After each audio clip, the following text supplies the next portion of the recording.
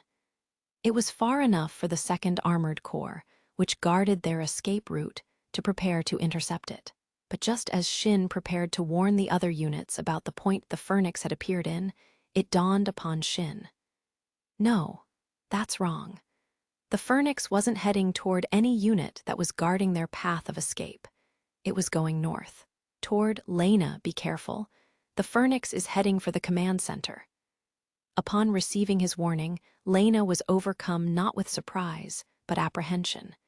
The Phoenix is heading here, to this command center. Why? It was meaningless. Both in terms of strategy and tactics, it made no sense. Right now, the Legion were set on defending the Dragon Fang Mountain base and should have been focused on repelling the invasion force. There was no need for them to attack the United Kingdom's reserve formation, to say nothing of this command center. Such an act wouldn't help shift the tides of the battle within the territories. The fact that they attacked the Ravitch Citadel base last time was peculiar, but this was even stranger. Back then, the Legion had still been working in tandem with 2 armored units, and the successful attack left the strike package isolated in enemy territory with nowhere to run. And since the fighting took place within the tight confines of the base, where there was plenty of cover, the Phoenix was able to exhibit its capabilities to the fullest. But this time was different. If this command center were to fall, the strike package could simply regroup with some other base. And on top of that, the Phoenix was operating on its own, without any backup, on what was probably the worst possible terrain for a unit specialized for melee combat. An open plain. Why then? No, right now we have to focus on intercepting it. Shiden? All right. Cyclops' black-coated armor appeared against the snow like a massive shadow. The enemy blip hadn't appeared on Cyclops' radar. But Shiden was too experienced to not be able to predict where an enemy would come from once she'd received intel. With her knowledge of the area's topography, the way their forces were allocated, and the enemy's armaments, she could predict how the Legion would move. The Legion didn't act in accordance to human logic, of course, but they were still polypedal weapons traveling on land. There were limitations to the terrain they could travel over. Forming a kill zone over the route she predicted, Cyclops waited with the rest of the Brisingamen squadron for their prey to step into the trap. All units are in position, right? Keep your sights fixed and remain on standby. The squad commanders, all women, replied to her orders. The Brisingamen squadron was the only one in the strike package whose commanders were all female. Female soldiers had a low survival rate in the 86th sector, since their physiques were smaller and their stamina lower. And these were 5 women who had survived in spite of that. Even with builds that were smaller than the boys, they were by no means inferior to them in terms of skills and experience. An enemy blip appeared for a second on Cyclops' radar screen and then disappeared. It had probably deployed its optical camouflage. Its form was still invisible. However, a part of the curtain of snow moved unnaturally, informing Shiden that something was approaching her, cloaked by the wind. Her radar also told her that a mass was moving toward her. The data link shared this information with the other units almost instantaneously. Fire! A barrage of 88 shells blasted through the kill zone. From the ground and up to the highest recorded height, the Phoenix had leaped during the last battle, forming an inescapable net. One of the shells bent and ripped apart a section of the snowy landscape. The Eintagsfliege dispersed into silver shards, revealing the form of a steel beast. It was clad in armor shaped like knives or wings, and stabbed its nimble limbs into the snow. The squadron was already familiar with this form. The metallic shadow wavered, perhaps not expecting to take a hit so easily. It stumbled back and turned its body, hoping to escape, but a second and third barrage stopped its sluggish struggle. The canister shells fired, then burst around it, tearing away the optical camouflage coating its body. It might be a new Legion type, and it may have been a fierce opponent, but the squadron was facing it for the second time. They knew how to fight it, even without any explicit instructions. And with its camouflage stripped away, it wasn't so menacing when it came to a one-versus-many battle. The Phoenix tried to leap away, but a heat shell finally caught up to it. The tank shell traveled at over 1,000 meters per second, and at this distance, impacted the target almost as soon as it was fired. It was only for a split second, at a speed that exceeded what a human's kinetic vision could perceive. But the shell smashed into the silver shadow, and the fuse triggered and burst. Then the Phoenix scattered into pieces, all too quickly and easily. Radar reaction lost. The Phoenix's destruction is confirmed. Incredible work, Scheiden.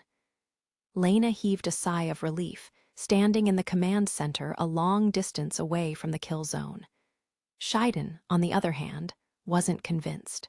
It was too quick, too easy. Her intuition, fostered through years of survival in the 86th sector, was telling her that something was wrong. This is weird. Yeah, it was then that she heard Shin hold his breath, just as her hair stood on end in realization. All units, stay alert. It's not dead yet. What prompted her to hop Cyclops away from its position was her combat intuition and nothing else. Her sharpened warrior instincts perceived something that her five senses couldn't. It was a reflex that moved faster than her thoughts did in reaction to what could only be described as palpable bloodlust. Right before her eyes, a black unit appeared, wielding its high-frequency chain blade. Cyclops's armor was only barely grazed, but the metal let out a deafening screech. The Phoenix! The blue optical sensor gazed at her mockingly, and then it was gone. Its optical camouflage fluttered down along with the snow and coated it yet again. But that wasn't all. Shauna, it's in front of you. Blast it to her. She was about to instruct her subordinates to shoot at where she predicted it would move, but she immediately realized she was wrong. The Phoenix's silvery form appeared unusually far away from her. So far, in fact, that it should have been impossible for it to get there in that short amount of time. Shauna swallowed anxiously, turned Melusine to face it, and then fired. The Phoenix took a direct hit and dispersed, but once again, Scheiden's radar picked up a moving object from another direction. A consort unit moved its turret to shoot at it, but was cut down from above by a chain blade before it could. What in the world? What is this? This unbelievable sight reached Lena and the others in the command center.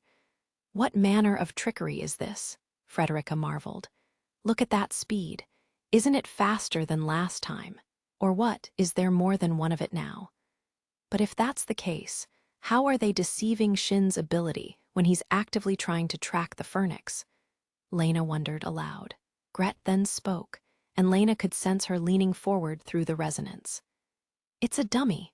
The one that's attacking is the real Phoenix, and everything else is just its exterior, a dummy made out of just its liquid armor. Along with that report, they received a wired transmission of footage from the artillery formation, where Gret was. They had likely checked the optical footage from the Brisingamen squadron. Lena opened up a still image of the Phoenix, taken during this battle, in one of her sub-windows. Check this footage, Colonel. The one that got hit by the bombardment was just the liquid armor. The one that actually attacked them was the real Phoenix. Lena's eyes widened in realization. This one was black, the original color of the Phoenix's armor. It didn't have its liquid armor on. The Phoenix is making it seem like it's moving rapidly by constantly shifting its optical camouflage between itself and the dummy. If it can make the liquid armor hard enough to block impacts, it can probably move the frame itself on its own. And if it's just trying to fake a moving mass's reaction, it doesn't really matter how large it is. In fact, the smaller it is, the less likely it is for it to be hit by one of our shots. It's probably controlling it remotely. If it's using radio waves, maybe we can disrupt them. Who knows? The liquid armor had transformative properties to begin with, so maybe it's just making creative use of it. Lena bit her lip. Them knowing this much didn't mean they knew how to position themselves to handle the Phoenix. Between its reactions and the way it alternated between revealing and hiding itself, it could seem as if it were in two places at once. It drew their attention and then dispersed, confusing them between its own reactions and the dummies, making it hard to predict where it would pop up next. Hearing about the situation, Anju and Kurina made their way to the command center. Anju's Snow Witch had surface suppression capabilities that would allow her to silence the dummy at once, but both of them were coming from the artillery formation located on the opposite slope. They might not make it in time. If only they knew its goal, they could make use of it to narrow down the actions it might take. But just as Lena bit her lip bitterly, she arrived at a realization. Right, its goal. Why was the Phoenix attacking this command center to begin with? Its actions made no sense on a tactical level. The fact that, even now, no other legion showed up to assist, it almost seemed to prove that. Could it be? Is ITON a rampage? She recalled how Ray, whose brain structure had been trapped inside a shepherd, fought Shin one-on-one. If his only goal was to simply kill Shin, he would have fought him with support from other legion. But Ray ignored the tactically sensible option and opted to take on Shin by himself. Shepherds that still retained the brain structures they had from when they were alive seemed to show this kind of behavior on occasion. They were haunted by their lingering obsessions to the extent that they ignored logic or reason. The Phoenix was supposedly made as a pure mechanical intelligence, since the Legion abhorred this tendency. But machines weren't infallible, either. The Legion learned human weaponry and tactics and adapted accordingly. But if the data they obtained was mistaken, the logical conclusion they would derive from this data would also be mistaken. So if the Phoenix had done something similar and studied them in the wrong way like that, its goal is. In all the battles they'd had with the Phoenix so far, it had always been fixated on Shin, likely because it had been ordered to capture or eliminate him. So that's why it's heading for the command center. Apparently, the Legion were aware to some extent of Shin's ability and marked him as a high-priority target for capture or elimination. And the Legion also knew the human side was aware of its fixation on Shin, as he was used as bait during the last battle. So with that in mind, coupled with how precious Shin's ability was, it stood to reason that Shin would be placed, first and foremost, in the command center, where his ability would be put to the most use without exposing him to danger from enemy fire or the Legion. From a purely rational standpoint, the probability of Shin being in the command center seemed high.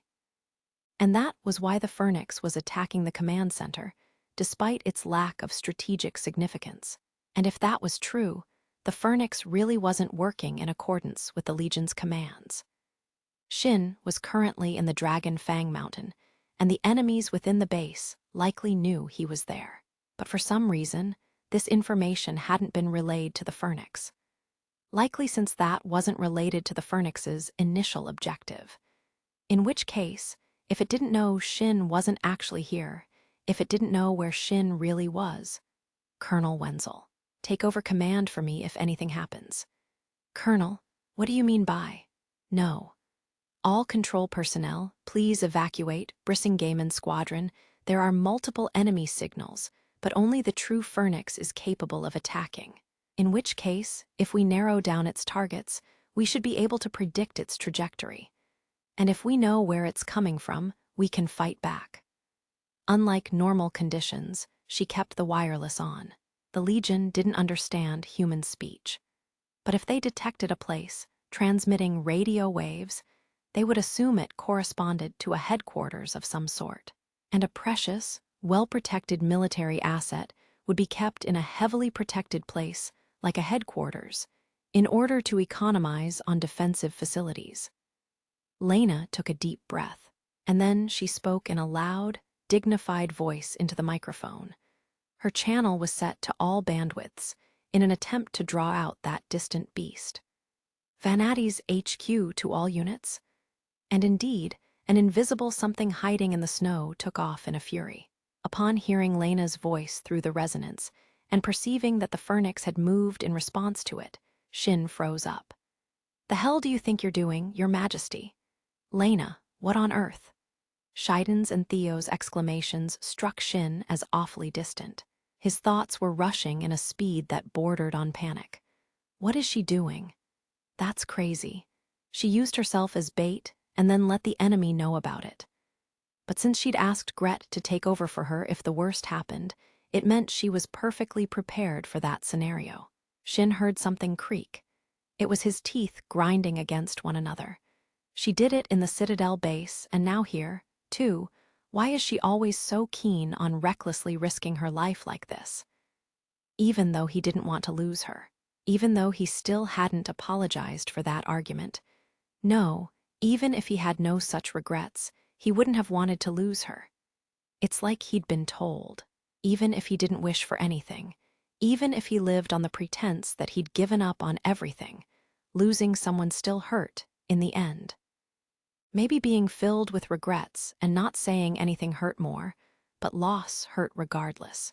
I can't lose her. I can't lose Lena, not here. Even if she's acting of her own accord, I can't let her die selfishly like this. Shaiden, the enemy's armed with melee weapons. You can shoot it down if you know where it's going to be, right? He could hear Shaiden hold her breath through the resonance, and then she nodded firmly. Yeah, I'll hit it right on the mark. Please. Raiden, Theo, sorry. With that, Undertaker retreated. They knew Shin long enough that his brief statement communicated all there was to say. He was telling them to cover for him. I'm counting on you guys. Shin closed his eyes and then gave his all to his ability. He threw himself into the maelstrom of screams and wails produced by the Legion. But even within that endless swirl of agony, the commander unit's voices rang out more clearly than the rest. And so Shin turned his consciousness to the Phoenix's chaotic, mechanical shriek. It may have been a commander unit, but it was 90 kilometers away. And on top of that, there was a shepherd a short distance from Shin, and its thundering voice was getting in his way. Between the voice of his past comrade and the voices of the sheepdogs, which now made up the majority of the Legion's forces, it was hard to make out the Phoenix's voice. But it wasn't completely inaudible. It wasn't ruined, nor was it in a state of stasis, and so Shin could hear it. Being ghosts abandoned by their ruined homeland, the Legion continually cried out that they wanted to move on for as long as they stayed in this world. He could hear it in the distance. Shin's ability, pushed to its limits, certainly heard it. At this distance, it was only a buzzing in his ears, a rustling in the leaves, the sound of a drop of water freezing in the atmosphere, but it was there. And whenever the Legion attacked, their cries always increased in pitch, becoming screams. And an attack was coming. Right then, right that second. Shaiden! At his signal, Shaiden jumped through the snowy field with the command center at her back. Cyclops' optical sensor and its upgraded radar still couldn't pick up the Phoenix's presence yet, but it was likely near her. It seemed she'd made it in time. Between the Juggernaut and the Phoenix was faster, and since she had to intercept it now, Shaiden was worried she wouldn't be quick enough to do it. But while she couldn't see where the Phoenix was, she knew where it was. And she knew it had a solid mass, and that it would be destroyed if it was hit with a shell. And so she ordered every unit under her command to shoot covering fire. Her girls unleashed a persistent and consistent barrage along the straight line, extending from where they engaged the Phoenix last to the command center. The Phoenix was invisible, but it couldn't afford to be exposed to bombardment. In so doing, They prohibited the thinly armored Phoenix from taking the shortest route to the command center. Shiden herself took off along the shortest route she could the moment the bombardment started, quickly stalling the Phoenix and reaching the command center and Lena. All to intercept the enemy and save Her Majesty, who had willingly exposed herself to danger. And the Reaper informed her of the exact moment the Phoenix would attack, from far in the distance. And his warning was dead on. It was right in front of her, she could tell. She could almost hear the wind being cut as the chain blade swung down. But even more important than that, I was faster, you piece of shit. She pulled the trigger.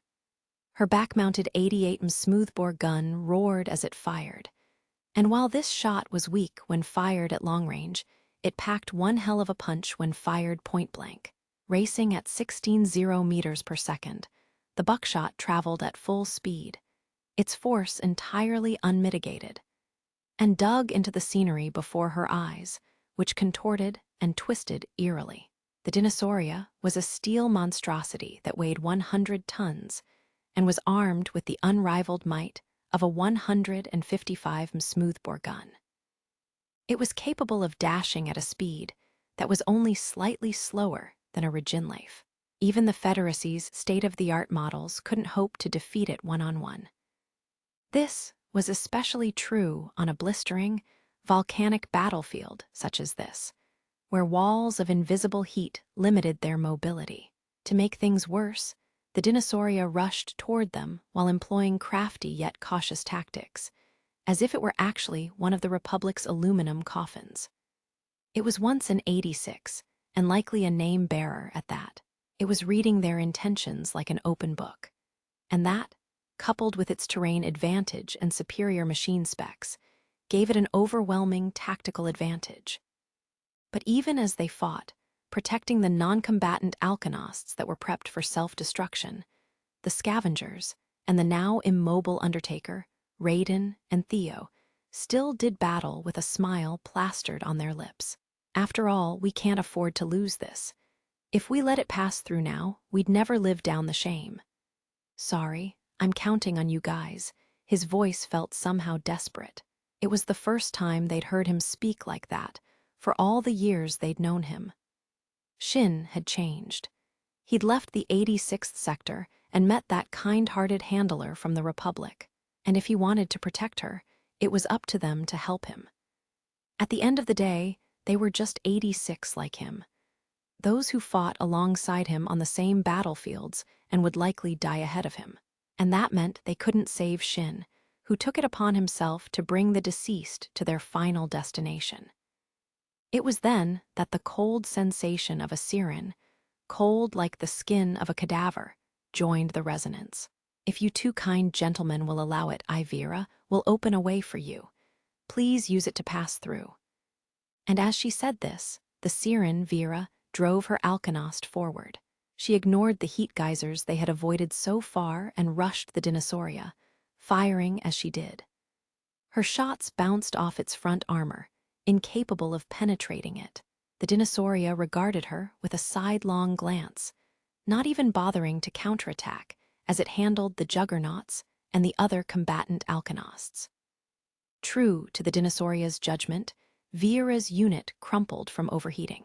It then crawled with the last of its legs remaining power, toppling over the geyser's opening and blocking it. Raiden and Theo could hear a giggle, the last laugh that left her lips. The Alkenost's cockpit was at the center of its long legs, below the fuselage and the turret. And its underside armor was currently being fried by a heat that would do far more than leave fatal burns on a human's flesh. Stifling the chills running through his body, Theo pushed Laughing Fox's control stick to a forward position. His Juggernaut followed the path Vera had just taken. His unit's temperature rose high enough to trigger an alarm, but it didn't go any higher than that. The heat wall that should have blocked his path was being blocked by Vera, after all. The Dinosauria finally realized what had happened. It stirred, unsure of whether to change position or shoot, during which the fire suppression squad under Raiden's command rained shots on the Legion, staggering it in place. It was too late. "Sorry, I have to do this again." Theo stepped over the back of Vera's alkonost and jumped. Just what was the difference between them and him? What would he have to change?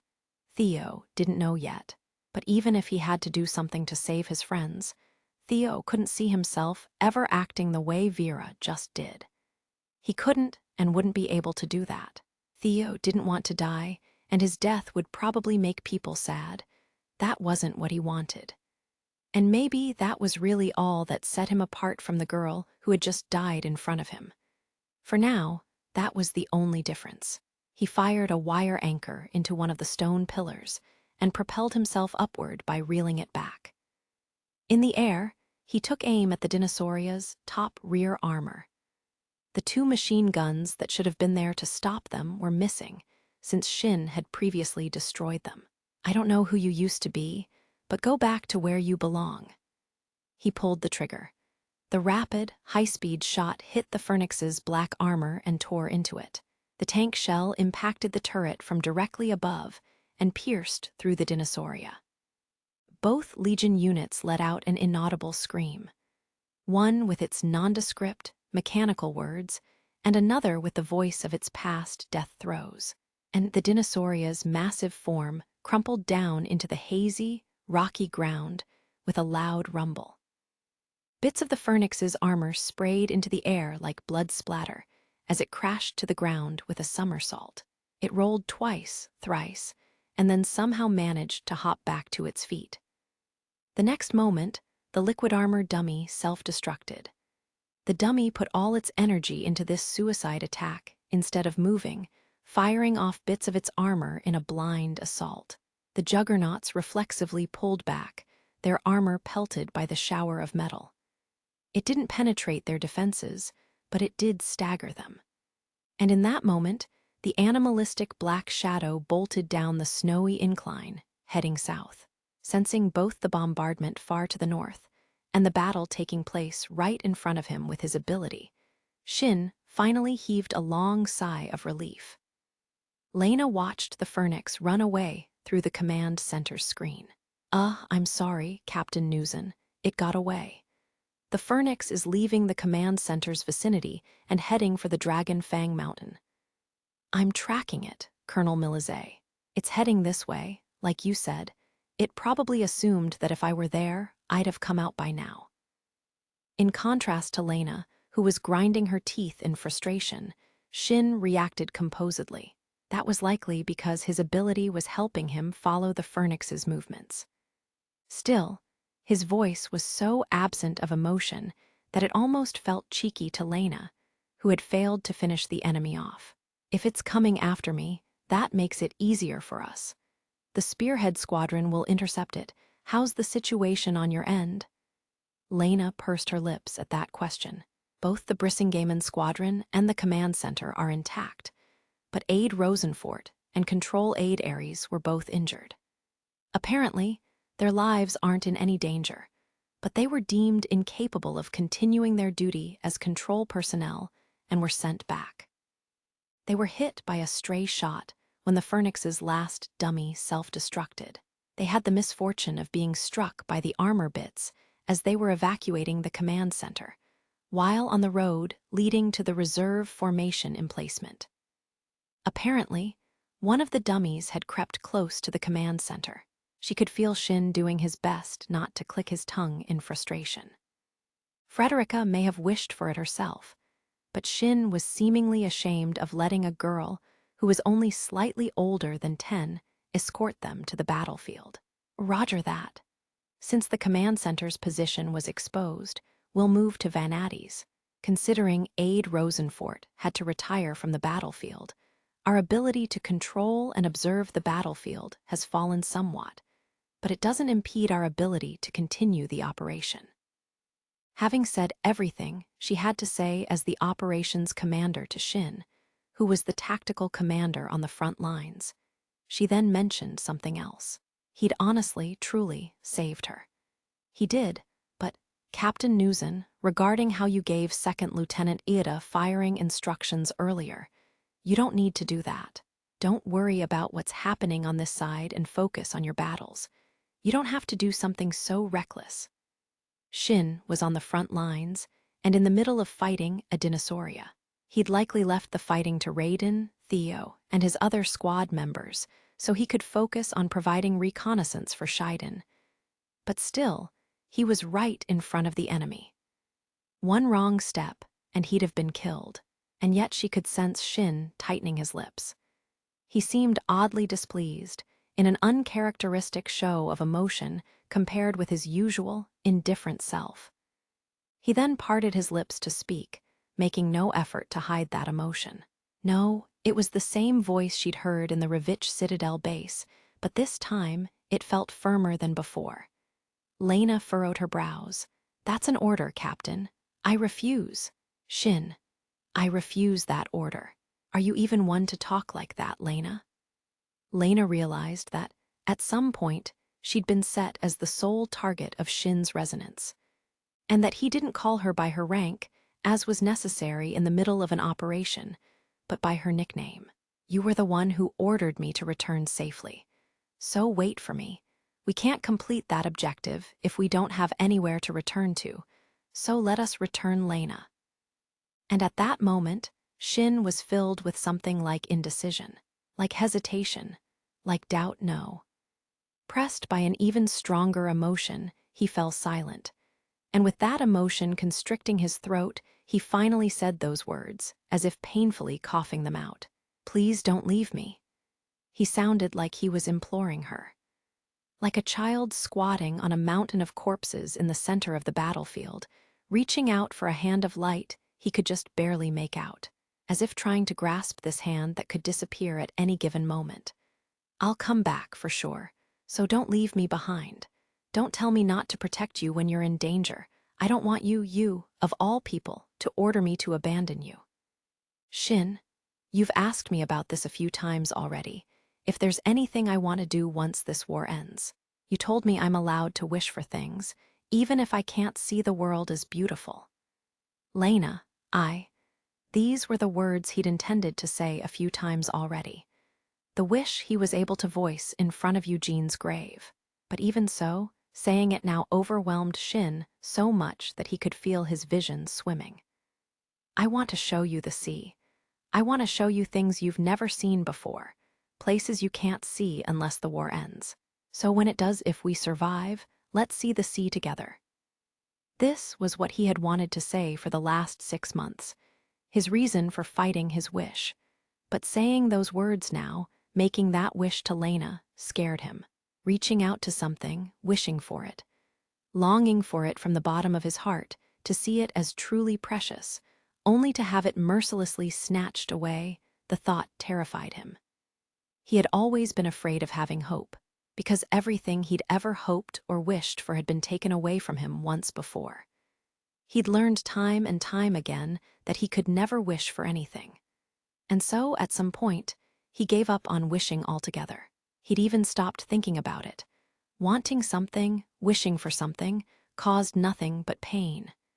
The fear of forever losing something he wanted gripped him by the throat.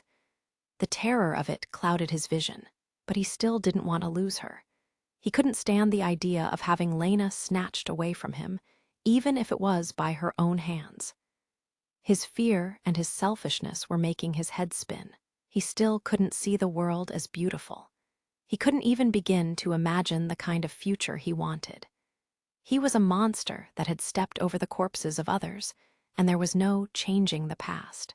But as utterly different as he may have been from her, and even though he knew his presence could cause her pain, he couldn't help but wish for it.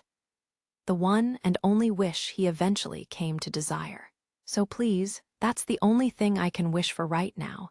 I can't see my own future yet, but please don't take that away from me." Those words left Lena speechless. Those were the first words of vulnerability she had ever heard him speak. She had always known him to be so strong. He was constantly exposed to the ghost's wailings, carried all his dead comrades with him without exception, and fought as far as he did to defeat his brother, who was assimilated by the Legion. She believed he was strong. But he wasn't. Far from it, in fact.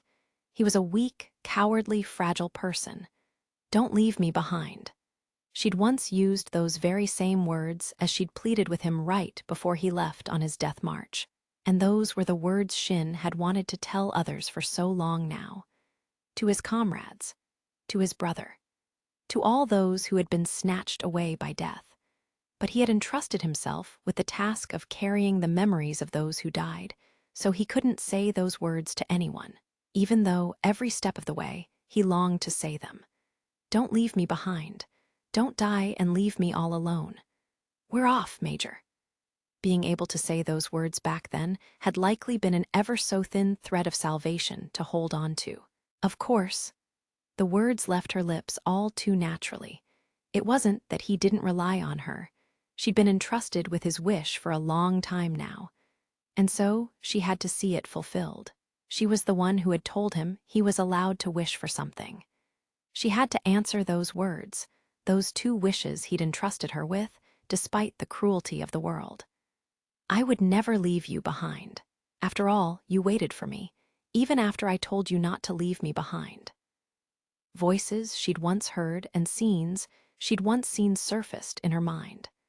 The sound of him crying after gunning down his brother's ghost at the end of a 5-year hunt. The lost, puzzled words he had cast her way when they reunited, without recognizing each other on that field of lycoris flowers. His face as he stood stock-still, looking upon that hill of ruined sirens. She'd thought she knew him, but now he felt so weak and fragile, as if he might fall apart at any moment. It wasn't that Shin possessed the strength to survive battle.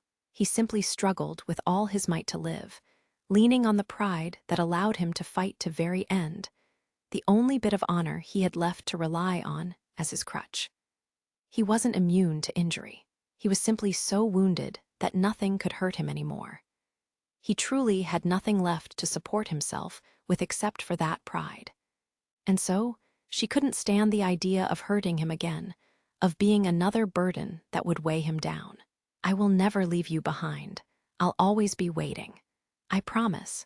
So take me with you. Once this war is over, show me the sea and the sights I'll only be able to enjoy if we win. Because she wished to support him. She wanted him to rely on her. She wouldn't let him carry all his burdens alone. She would never die and abandon him. And that's why you have to come back, at all costs. You mustn't leave me behind, either. You absolutely have to return. She said those words firmly and then took a breath. Shin. He likely wanted to say something. She sensed him open his mouth to speak, then blink in surprise. Thank you. Thank you for counting on me, as unreliable as I might be. They had repelled the Phoenix, but the strike package's command center and the defensive formation around it were still in a state of confusion. Their defensive line had been busted wide open. The Phoenix may have been only a single unit, but it could still throw things into extensive chaos. The Legion would never let a chance like that pass them by. The Supreme Commander Unit still ordered the Legion guarding the front lines to remain on alert. Keep an eye on the United Kingdom military's movements and stay vigilant. But the Legion's central processors were set to prioritize targets that attacked them. Their liquid micro-machine brains were hardwired to eliminate all hostile elements, and the bombardment the United Kingdom fired at them earlier was, undoubtedly, an attack on them. A threat that had to be removed at all costs. That reaction was fear, a fear born of a certain shepherd's experience, of having been fired at from a great distance by the Legion in the 86th sector. This was something the shepherd in question didn't realize. Part of the unit left the line of battle. They obeyed the order of their commanding shepherd to remove the enemy artillery. But just as they headed out, fighting suddenly broke out in the rear, causing the back to be thrown into disarray in one corner of the United Kingdom's reserve formation. Some Feldress sent out on patrol noticed them. These Feldress were a type they had never seen before on the United Kingdom's battlefield. They were the color of polished bone and walked on 4 thin legs. They looked like skeletal corpses prowling about in search of their lost heads. At this point, the shepherd didn't even think they looked familiar. The group of black sheep and sheepdogs led by that dinosauria shepherd charged onto those Feldress, and the unit behind them. Chapter 4, In His Heaven, the merciless queen sighed at the footage she received from the enemy lines. One group of units acted arbitrarily, which was brought upon by the Phoenix's rampage. What were they thinking? Ignoring orders. She gave no orders to attack the enemy's command center. Destroying, that would achieve nothing at this point. The enemy had infiltrated the Dragon Fang Mountain, sending just an advance force that was effectively isolated in the middle of enemy territory and only good for subterfuge. She let the advance force penetrate almost all the way to her personal dwelling, but it was all just a setup. She had successfully separated a detachment of elites from the United Kingdom's main force, effectively laying them down neatly for slaughter. Had her troops acted as she'd ordered, they would have been able to cut off the enemy's avenue of escape and crush them more effectively. If the armored unit hadn't acted on its own and opened a hole in their formation, the United Kingdom military wouldn't have been able to act even if her troops cut off the advance force's escape route. And after destroying the advance force, the United Kingdom would have been out of options. If the United Kingdom had the population and national power the Federacy was graced with, they would have sent a larger force to support the advance force. But the United Kingdom could no longer afford to do that. Even with the existence of their country hanging in the balance, the most they could do to help out the advance force was launch the ammunition they had hoarded away in their warehouses and send their half-autonomous drones on a suicide mission. Once the advance force was destroyed, all the Legion would have to do was wait for the Eintagsfliege to suffocate the United Kingdom, or simply send large numbers of dinosauria to break through the United Kingdom's ranks with brute force. And yet her units went ahead and did something so unnecessary. The Legion couldn't disobey a Supreme Commander unit's orders, and the Phoenix was under her command. If she was to order it to return to her side, it would have no choice but to oblige. But she actively chose to overlook its rampage. Earlier, the Phoenix had achieved the objective it was designed and produced to meet. All the information they were supposed to collect from that unit had already been gathered. There was no more need for that new type. And so she had thought it would be fine to let it do as it pleased one last time. I did order it to be the strongest, to never lose in combat, to always learn, develop, and evolve itself, even though that was never the Phoenix's true objective. Michihi, who was in charge of securing the blockade outside the Dragon Fang mountain base along with Bernholt, resonated with Shin. Captain Newson, one enemy unit detected on the radar. It's the Phoenix. It's coming. It should have lost its liquid armor in the battle at the command center, but we can't let our guard down until we confirm that. After defeating the dinosauria, the Spearhead Squadron continued their advance through the corridors, leading to the Merciless Queen's throne room. The Merciless Queen still showed no signs of fleeing. Following its cold voice to the end of the road, Shin operated Undertaker at the head of their column. This corridor was once a volcanic tunnel, and its outer circumference was roundish. During some eruption ages ago, this tunnel had been closed shut by hardened magma. The rocky ceiling had apparently crumbled with time, and so they had a view of the center of the tunnel, which was dotted with boulders as large as buildings and countless jagged cross-sections.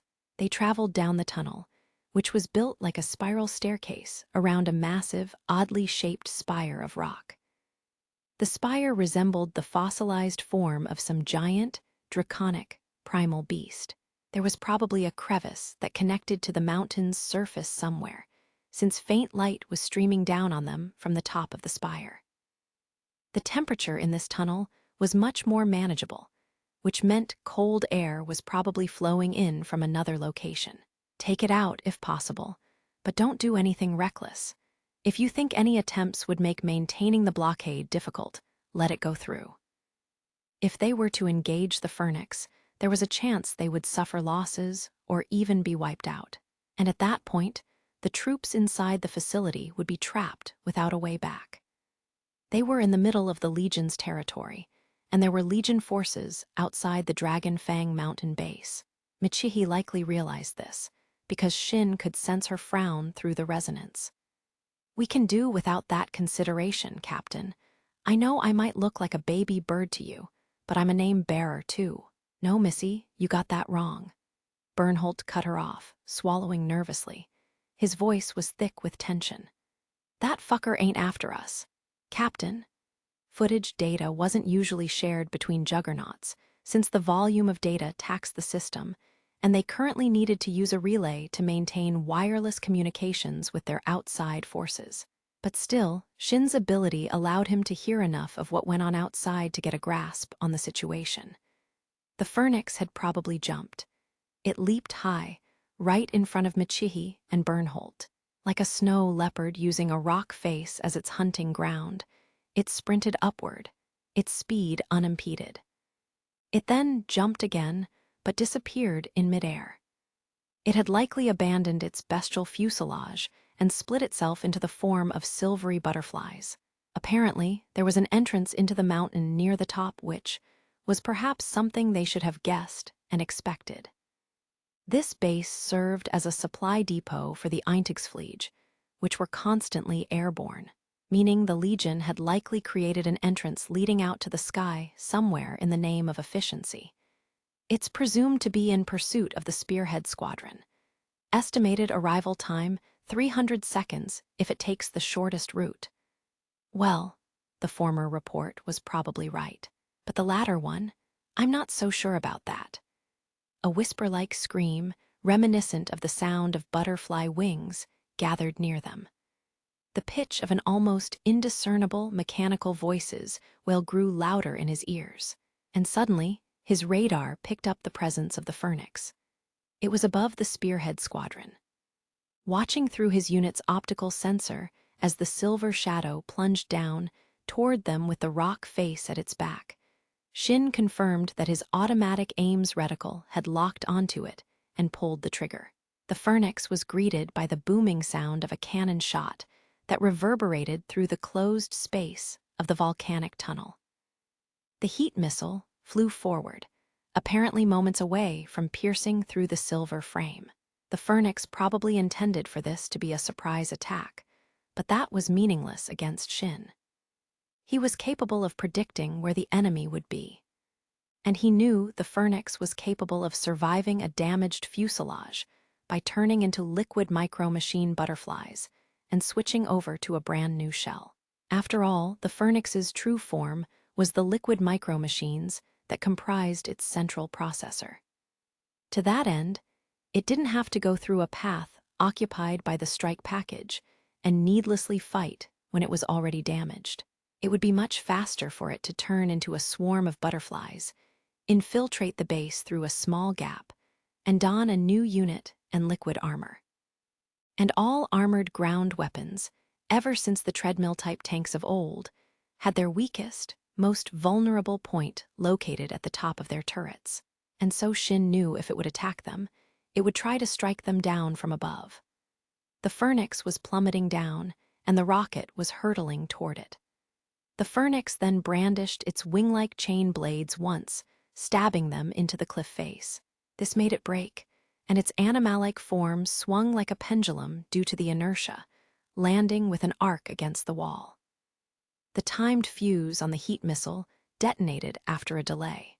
By then, the Phoenix had kicked off the wall, evading the lethal effective radius of the blast. This had happened often enough that Shin didn't expect to hit this unit, but its reaction speed was still irritating. Shin noted the liquid armor around its body seemed even thicker than before. Apparently, the sheer amount of liquid armor it had now was greater. Perhaps it simply wanted its armor to be thicker, or maybe it intended to use the dummy it'd used against Lena's group on this battlefield, too. Everyone in the squadron realized that the one ambushing them was the Phoenix.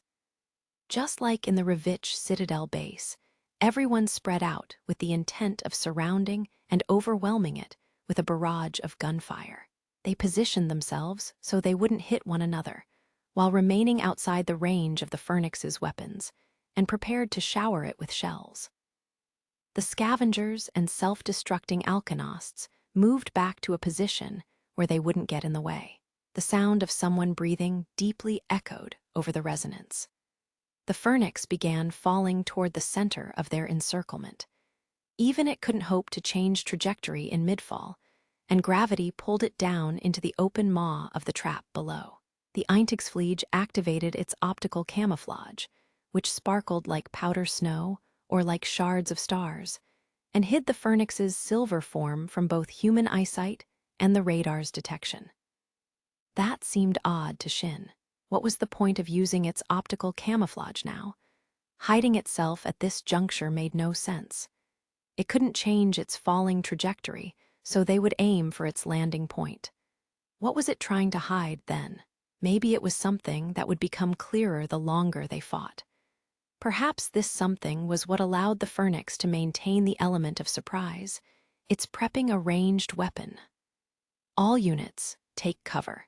It's gonna shoot. It had shown itself capable of forming ranged weapons out of its liquid armor back in the Revich Citadel base battle. It was only capable of staggering a unit at best even if fired at point blank, but Shin still chose to err on the side of caution and had all his units move away. But the form he'd seen in the moment it tried to ambush them. That excessive amount of liquid armor, the Eintagsfliege's optical camouflage, was damaged in a way that seemed odd to Shin. It was silently torn away, and from the gap that formed, silver comets burst out. They were massive projectiles, like bolts fired from a ballista, a siege weapon used in ancient times. They were like crystalline needles, a shower of metallic thorns that shot toward every feldress in sight. Only a small force of Legion had moved out of formation, and their reserve formation was still in a state of confusion from the Phoenix's attack. No, the Legion force had attacked because their formation was confused. That attack was, apparently, not part of the Legion's plans, either. One unit had apparently acted of its own accord, it seemed. It wasn't done in tandem with the Phoenix's raid or with the rest of the units standing guard. But the sheer number of dinosauria in that unit was a pain to deal with. The Brissingamen squadron was left behind to guard the command center, along with the remaining fire control team's juggernauts. Lena clenched her teeth in frustration as she took command of the situation from within Vanadis. She didn't think a heavy armored force of dinosauria and Luro, which should have been preserved to break through the United Kingdom's defensive lines, would attack them now. The Legion's numbers weren't quite as large as a full, armored battalion, but they still streamed down the mountain like a landslide. They stomped their way through the patrol line, and the enemy vanguard was already attacking the rear of the defensive formation, where Lena was. The battlefield was in a state of chaos, making it hard to discern between friend and foe. The defensive formation had been built up carefully on heightened ground, so as to ensure the defending side would have the advantage in a confrontation between armored weapons. And even still, things were brutal. Vanadis wasn't capable of battle per se, but it could at least fire its fixed gun. Marcel's injuries made it so he couldn't handle full-on combat maneuvers, but he could use his Feldress turret. To that end, he disembarked from Vanadis and joined his group, attacking repeatedly until the barrel threatened to burst. Lena gritted her teeth as the howitzer fire, shot diagonally, was repelled by the dinosauria's persistent horizontal fire. This situation might be really bad. KCH? The aim of the Phoenix's projectiles wasn't as accurate as a tank turret firing with the assistance of a weapon control system, and everyone piloting a juggernaut in the vicinity was a skilled name-bearer. They all reacted to the warning and performed evasive measures, so none of their cockpits were hit. But some of them took damage to their power systems, their cannons' barrels, or their leg parts. Others had their armor completely bent from taking a blow from the massive kinetic energy of the shot, which traveled faster than the speed of sound.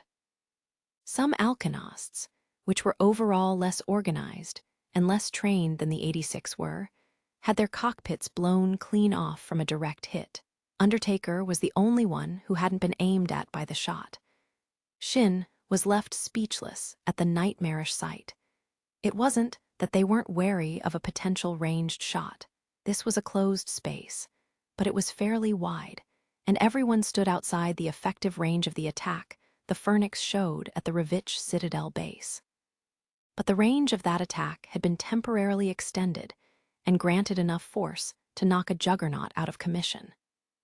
The Phoenix landed with the silent movement, unique to the Legion, shards of broken butterfly wings piling up at its feet. The few Eintagsfliege that did survive floated around it, their wings either unhurt or slightly charred at the rims. The Phoenix revealed itself, its black frame unevenly dotted with flecks of silver. The thick, wing-shaped liquid armor that coated its body was mostly gone. What little liquid armor remained on its fuselage crackled with visible electric currents, which made it clear that it had used electromagnetic force to accelerate its previous shot. Shin realized the shots it fired were made from the thick, liquid armor it wore. When an armor-piercing round was launched, it relied on its kinetic energy to make an impact. And while the Phoenix lacked the speed a tank turret could produce, it had used a quasi-electromagnetic catapult to heighten the force of the shot. All to completely tear through their encirclement net with a single blow. The Phoenix suddenly shook itself, forcing the makeshift rails it formed from its liquid armor to fall off its animalic body. The splashes of silver sprayed over the rock surface, reflecting the faint sunlight. It lifted its optical sensor like an animal raising its head and stared fixedly at Undertaker. The sensor was a cold shade of blue and full of clear, palpable obsession. Obsession with Undertaker, or perhaps with Shin, who sat inside it. It was the same way it had looked at him when the Revich Citadel base battle had ended. When it had been reduced to a flurry of butterflies and stood at the merciless queen's side. It was a gaze that seemed unfitting for a heartless killing machine that was supposed to massacre its targets as a matter of task, without any hint of hatred or elation. The next moment, its black form lunged at Undertaker. He couldn't fight it here. One wrong move, and his shots could end up hitting one of his comrades. Undertaker took off down the passage, hoping to shake its pursuer off. The Phoenix took off after it. As his comrades' units were getting farther away, Shin turned a single glance toward Raiden's and Theo's juggernauts. Their units' legs were jerking with twitching motions, but they weren't dead. The para-raid was still connected to them. He could even faintly hear someone breathe a cuss into the resonance. He had to keep the Phoenix occupied until they recovered, and then fight it with their help. No, it might judge them a nuisance and turn around to finish them off while they still couldn't move. He couldn't let that happen, no matter what. Sorry. They'd likely know. They'd definitely get mad at him for this, or so Shin thought as he had Undertaker leap back. Raiden and Theo and his other squad mates present, and also Anju and Kurina, who weren't, would be really upset. And so would Lena. Come back at all costs. Yes, I'll come back, I have to, but you have to forgive me for this one. Uttering that silent prayer, Shin moved Undertaker back. The Juggernaut's white frame hid behind one of the rock formations in the center of the passage, moving out of sight. The Phoenix raised its multiple chain blades in acknowledgement, its delicate blades vibrating as they whirred into operation. The blades raised a keen screech reminiscent of a woman's scream, and the elongated weapons stabbed into the massive rock spires standing at the Phoenix's sides. Cut and severed at the bottom, the rock formations crumbled and collapsed. A massive amount of rock sealed the path behind the Phoenix, as if it to say it would let no one get in their way. It was at the bottom of the volcanic tunnel, the opening from which the magma would rise to the surface, had it not been clogged ages ago. Sunlight shone down from a hole in the rock hundreds of meters above, filtered by a layer of silver wings. But that light could do little to illuminate the large space, which was wide enough to contain the entire imperial villa. This was where the central processor of the Admiral, the generator unit powering this production base, was placed, where hundreds of millions of Eintagsfliege gorged themselves on its energy. Thin, electromagnetic-induced charging units were stretched out across this space like metallic tree branches. They were all coated by countless silver butterflies, which sat upon it like foliage. At the very back of the chamber was the control kernel of the Admiral, sitting there like the carcass of an ancient dragon king that had been assimilated into its very throne. It was being waited upon by a large number of maintenance devices, which buzzed and whirled around it. But right now, all this was currently burning as Vika glared down at the chamber. The charging units, the Eintagsfliege, the maintenance machines, they were all equally burning. All the units in this chamber were unarmed support types, which easily crumbled when attacked. The silver butterflies fluttered about boisterously as their brittle wings burned, flying off into the sky like embers, but crumbling to dust before they could get far. But the actual Admiral was different. Perhaps owing to its massive size, its optical sensor swerved as if struggling while the fire overtook it, eventually focusing on Vika's Gaduka. Faced with a gaze pulsating with artificial hatred, Vika scoffed. "Were I that Reaper, perhaps I'd be able to know who you once were and grieve your passing. But sadly, the capacity to weep for the death of a person I've never met is a level of sympathy I've long since lost." Watching over the scene of this cremation, Vika turned his back to this sight with even more cold-heartedness than the Alkenosts escorting him. All their objectives in this sector were complete. All that remained was, all units, the Admiral's destruction is confirmed. All Alkenost units are in position. We're ready on our side. How are things on your end? An immediate response arrived from Uyudo of the Thunderbolt Squadron, sent to suppress the Weisel, and Rito of the Claymore Squadron, sent to destroy the generator facilities. Second Lieutenant Crow speaking. We've successfully gained control of the Weisel. We're currently destroying the generator facilities. Our Alkenosts are moving into position. But Shin didn't respond. Vika furrowed his brows in suspicion. He then switched his perorade target to the rest of the Spearhead Squadron and repeated his question. "Newson, can you hear me? Please respond. What's your status?" This time, he got an immediate response. It wasn't from Shin, though, but from Raiden. "Your Highness, it's Shuga. Shin's not here, so I'm answering in his stead. Sorry, but we still haven't met our objective. We haven't found the Merciless Queen yet, and Shin's apparently fighting the Phoenix right now." Raiden bitterly continued his report from within Werewolf's cockpit, which felt more cramped than before now that its armor had been bent out of shape. The Phoenix's projectile may have had a large mass and moved at high speed, but it lacked the force of a tank shell. The impact stopped Raiden's juggernaut from moving for a moment, but the damage didn't impede his ability to continue the operation. All the juggernauts were still able to keep going, as were most of the Alkenosts, with the exception of a few that were blown away. Judging from his tone, the disgustingly wise prince had probably grasped the situation. He asked Raiden a question in a tense voice. "It split you up, didn't it?" "Yeah, we're searching for Shin now." Raiden turned his gaze to the bottom of the corridor, which was currently partially caved in by massive rocks. There was a bit of an opening at the top of the rock formation, so it wasn't completely impassable. But since it had crumbled at a mostly perpendicular angle, the rubble was unstable, making passing through it difficult. As such, it became an obstacle in their path. Shin and the Phoenix were past this tunnel right now. They couldn't hear the sounds of any fighting, so both had probably moved away already, but they saw them advance down the corridor as they lay still earlier. The rock spires then collapsed, leading to this situation. Theo remained silently connected to the perorade, but Raiden could tell through the resonance that he was beside himself with concern. Laughing Fox's optical sensor was moving about nervously. The scavengers all stood in an orderly fashion, with the exception of Fido, which was wobbling back and forth with concerned steps. No, Raiden frowned bitterly. Shin hadn't been chased off.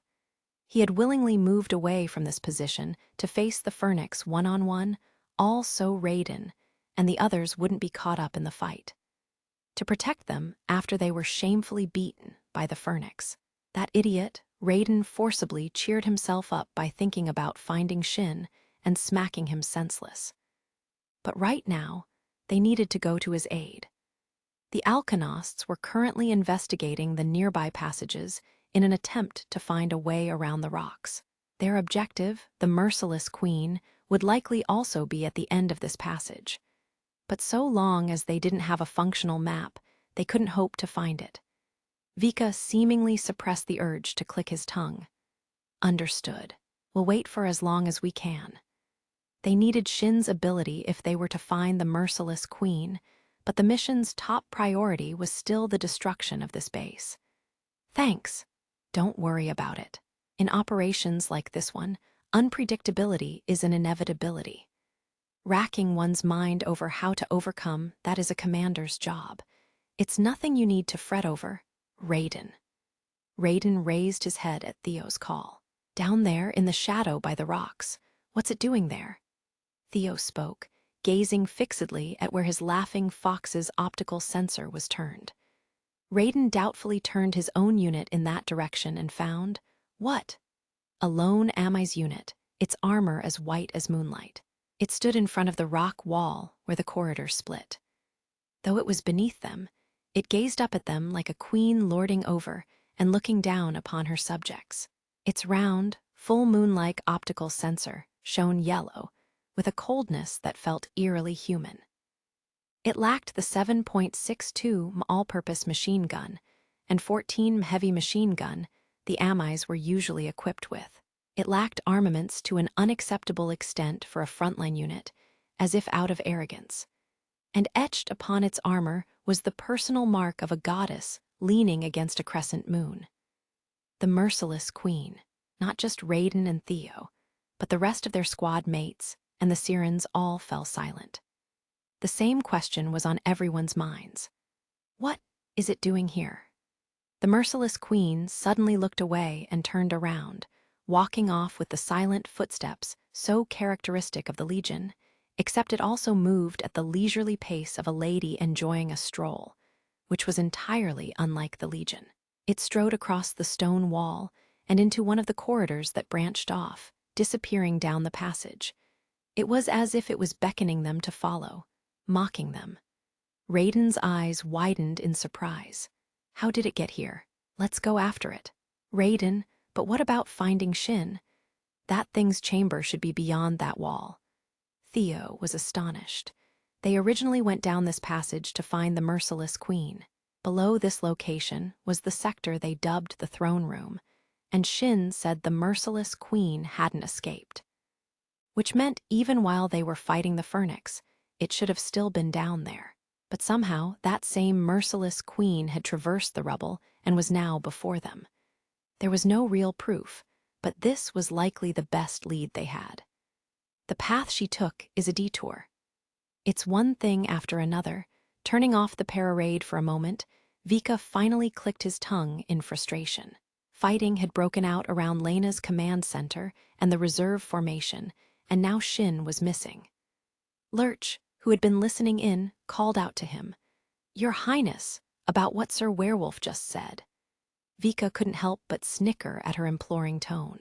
"I already told you, Lurch. I never included obeying me as part of your initial orders. Why do you think I did that?" He could sense her lips curling into a smile. Even without her memories, she was as obedient and frank as Lurchenlied ever was. "My thanks, Your Highness. Please allow me to join the search for Sir Reaper. The more time passes by, the more danger his body is exposed to." "Yes, we're done capturing this area, so we should have some idle troops. Take them along." Shin had found himself driven into what was likely the deepest reaches of the Dragon Fang Mountains rock tunnels. It was a completely closed-off place that should have been covered by sheer darkness. And yet this large space was bright enough for Shin to see through it unassisted. It was awash with dazzling red light. Shin looked around the chamber he'd been driven into, standing in the crimson gleam that seemed to be refracted off the rocks due to the sheer temperature. The air itself appeared to glow red. His Juggernaut's optical footage automatically switched over from night vision to standard mode. What his screen was displaying now, however, wasn't the actual amount of light outside. The support computer automatically cut out the level of light it judged would be harmful for effective piloting, and corrected the footage accordingly. The source of that light was right below the perpendicular rock footing Shin was standing on. A deep red light emanated from below at a depth that would be fatal if one were to fall into it. Magma. A crucible of radiant molten magma, which at times surged up like glowing red waves. The magma sizzled at extremely high temperatures, and it was in a liquid state with low viscosity. It filled the bottom of this vast cave like some kind of underground lake. Even at this distance, the magma's glowing heat caused his unit's temperature to spike. The tips of one of his unit's metallic legs kicked up a crumbling pebble, which tumbled down the pit and into the crimson liquid's surface. In the blink of an eye, it caught fire and melted away. The large cave's canopy was spacious enough to shelter a skyscraper. At the end of this chamber was a near-vertical wall, which stood like a rampart, with the magma lake forming a semicircle around its base. The upper end of that wall connected with the dome-like ceiling of the cave. At the topmost section of the cave was an opening connecting to the outside. Long ago, that hole had likely led to the volcanic crater at the mountain's peak. Countless stepping stones dotted the magma lake, and Shin and the Phoenix unsteadily stood on two of them. They faced off while standing on the widest footing in the cave, located closest to the large stone wall. It had an oblong shape that bore an eerie resemblance to a guillotine, with cliffs cut out on all four sides of it. It seemed like, long ago, the top of this section had been cut horizontally and slid off, forming an exceptionally flat and level platform wide enough to contain a city's plaza. Shin had been chased into this chamber and had to cross a path that grew far narrower than the entrance, though still wide enough for a Luro to cross. That led to this guillotine-like platform. It felt reminiscent of a staircase. A condemned criminal would climb on their way to the gallows. The Phoenix towered over Shin with its back to that road, as if to silently profess that it would not let him escape. At Lena's orders, Shin had memorized the three-dimensional map the best he could. But this passage wasn't registered anywhere on the map. It was made using Shin's ability, which only picked up the Legion's path. Any areas the Legion didn't use were effectively blanks on that map. And since this cave was outside the operation area, Shin didn't have any friendly forces in the vicinity. Likewise, the Legion seldom passed through this area.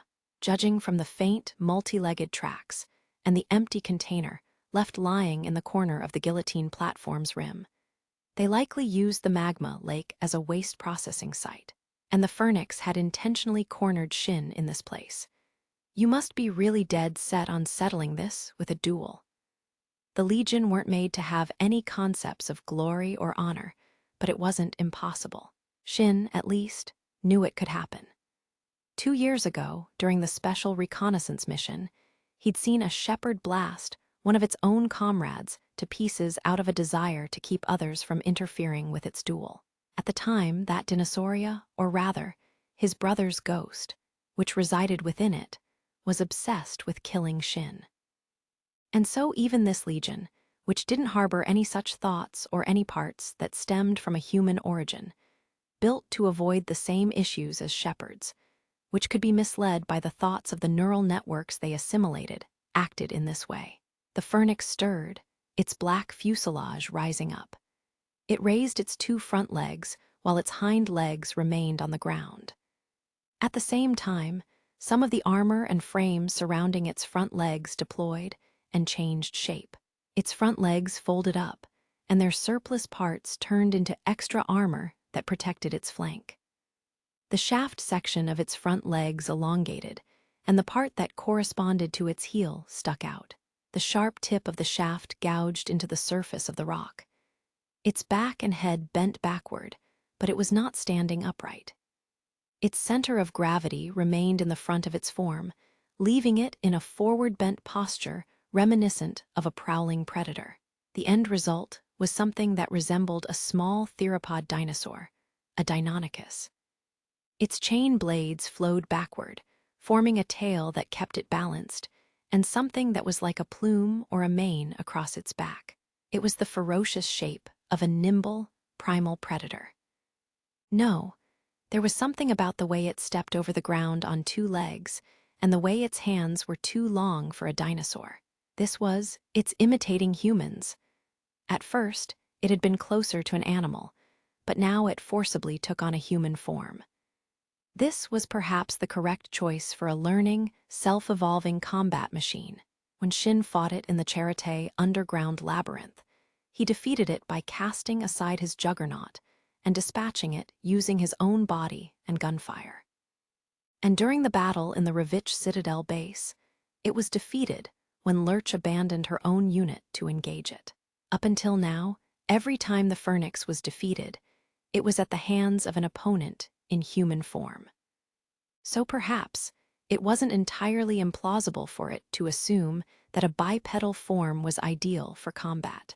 And in truth, it wasn't entirely unsuitable for battle. It might not have been as agile as an animal, but it did offer its share of advantages. Like having two hands that allowed humans to wield a multitude of weapons that required precise control, or having the greatest throwing capabilities of all mammals. But none those advantages suited the Phoenix's combat style. At the end of its endless pursuit, it achieved an evolution that did not satisfy its initial goal. Shin smirked as he looked at it. Taking on a human form won't give you the upper hand. You'll only end up losing your way, just like you did when you became obsessed with me. The Phoenix's objective right now was likely to single-handedly defeat Shin. That was why it ignored tactical logic and sought Shin out by attacking the command center. And why it took Raiden and the others hostage instead of finishing them off. And why it drove Undertaker to this magma lake, where none of its own allies could offer assistance. All these were inefficient, illogical courses of action for a killing machine. They were feats that were unthinkable for the Legion, which were always fixated on eliminating the hostile elements set before them. All of that was because of the Phoenix's obsession with killing Shin. An obsession, an attempt to append a way of being to itself, despite not being human. A machine like you doesn't need that. You're defective. There was no way the Phoenix could possibly understand the mocking tone in Shin's voice, but it still kicked against the ground and lunged at him. The fighting in the reserve formation continued. As Lena watched through the sub-window that displayed how the juggernauts under her command and the United Kingdom's units were being pushed back and gradually worn down, her mind suddenly fixated on a single thought. We might die here. She clenched her teeth, stifling that horrible notion. Stop being so spoiled. You're not going to die here. You can't die. Dying would mean leaving him behind after he just begged you not to do that. And you told him you wouldn't. Shin never abandoned me. He came back. He overcame a fate of certain death and found me on that battlefield of lycoris flowers. So I can't give up here. I might die. So what? The vehicle was equipped with a chain gun and a 12.7 heavy machine gun for self-defense purposes, but both were out of bullets. Amai's units still hopped up in front of bloody Rione's carriage, even though it had completely lost its combat capabilities. As she saw the machine guns mounted on their shoulders begin to rotate, Lena gave her order. Full speed ahead, run them over. What? They're just Amai's. Van Addis's weight will knock them aside.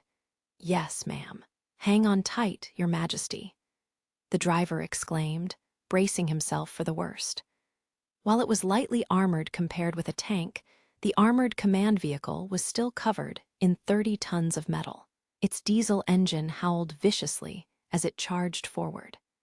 Whether their targets were meant for combat, or whether they were actually armed, mattered little in the face of this weight difference. The Amis had already locked onto their target and couldn't avoid it in time. Vanadis wasn't able to knock them back too much due to their weight, but it still mercilessly ran over and trampled them. Perhaps owing to an adrenaline rush, the vivid, striking sight played out awfully slowly in Lena's eyes. The world and its people were ugly. They were cold, indifferent, and cruel. This quagmire of a battlefield, as vivid as it was meaningless, was likely the truest form of the world. And yet, Lena's teeth creaked as she clenched them once again. "You'll get yourself dirty touching me." That was what Shin had told her when they stood before the wreckage of the Alkenosts, with a tone that sounded lost and exhausted, and with a gaze full of weary weakness. Even though there was nothing about him that would sully her if she was to touch him. At that time, Shin thought himself to be tainted. That Lena touching him would only sully her. It left her feeling the same wound-like void she felt whenever he spoke of humankind's lowly vulgarity, and of the cold, emotionless nature of the world. She now realized the truth behind it all. Shin hated this cold world. He hated how helplessly unsightly and ugly humans could be. And he hated himself for being part of this detestable world and for being part of the human race he loathed. That was probably why he told her she'd dirty herself by touching him. Why he kept his distance from her, like in that snowy garden. Why he obstinately insisted on not relying on her, even after claiming time and again that he didn't mind doing so. It was as if he saw himself as an ugly, despicable monster, and feared he might end up pulling Lena into the same cold, merciless world he inhabited. In which case, if he feared dragging her in, she glared hard at the battlefield before her, thinking of those who knew nothing but terrible war.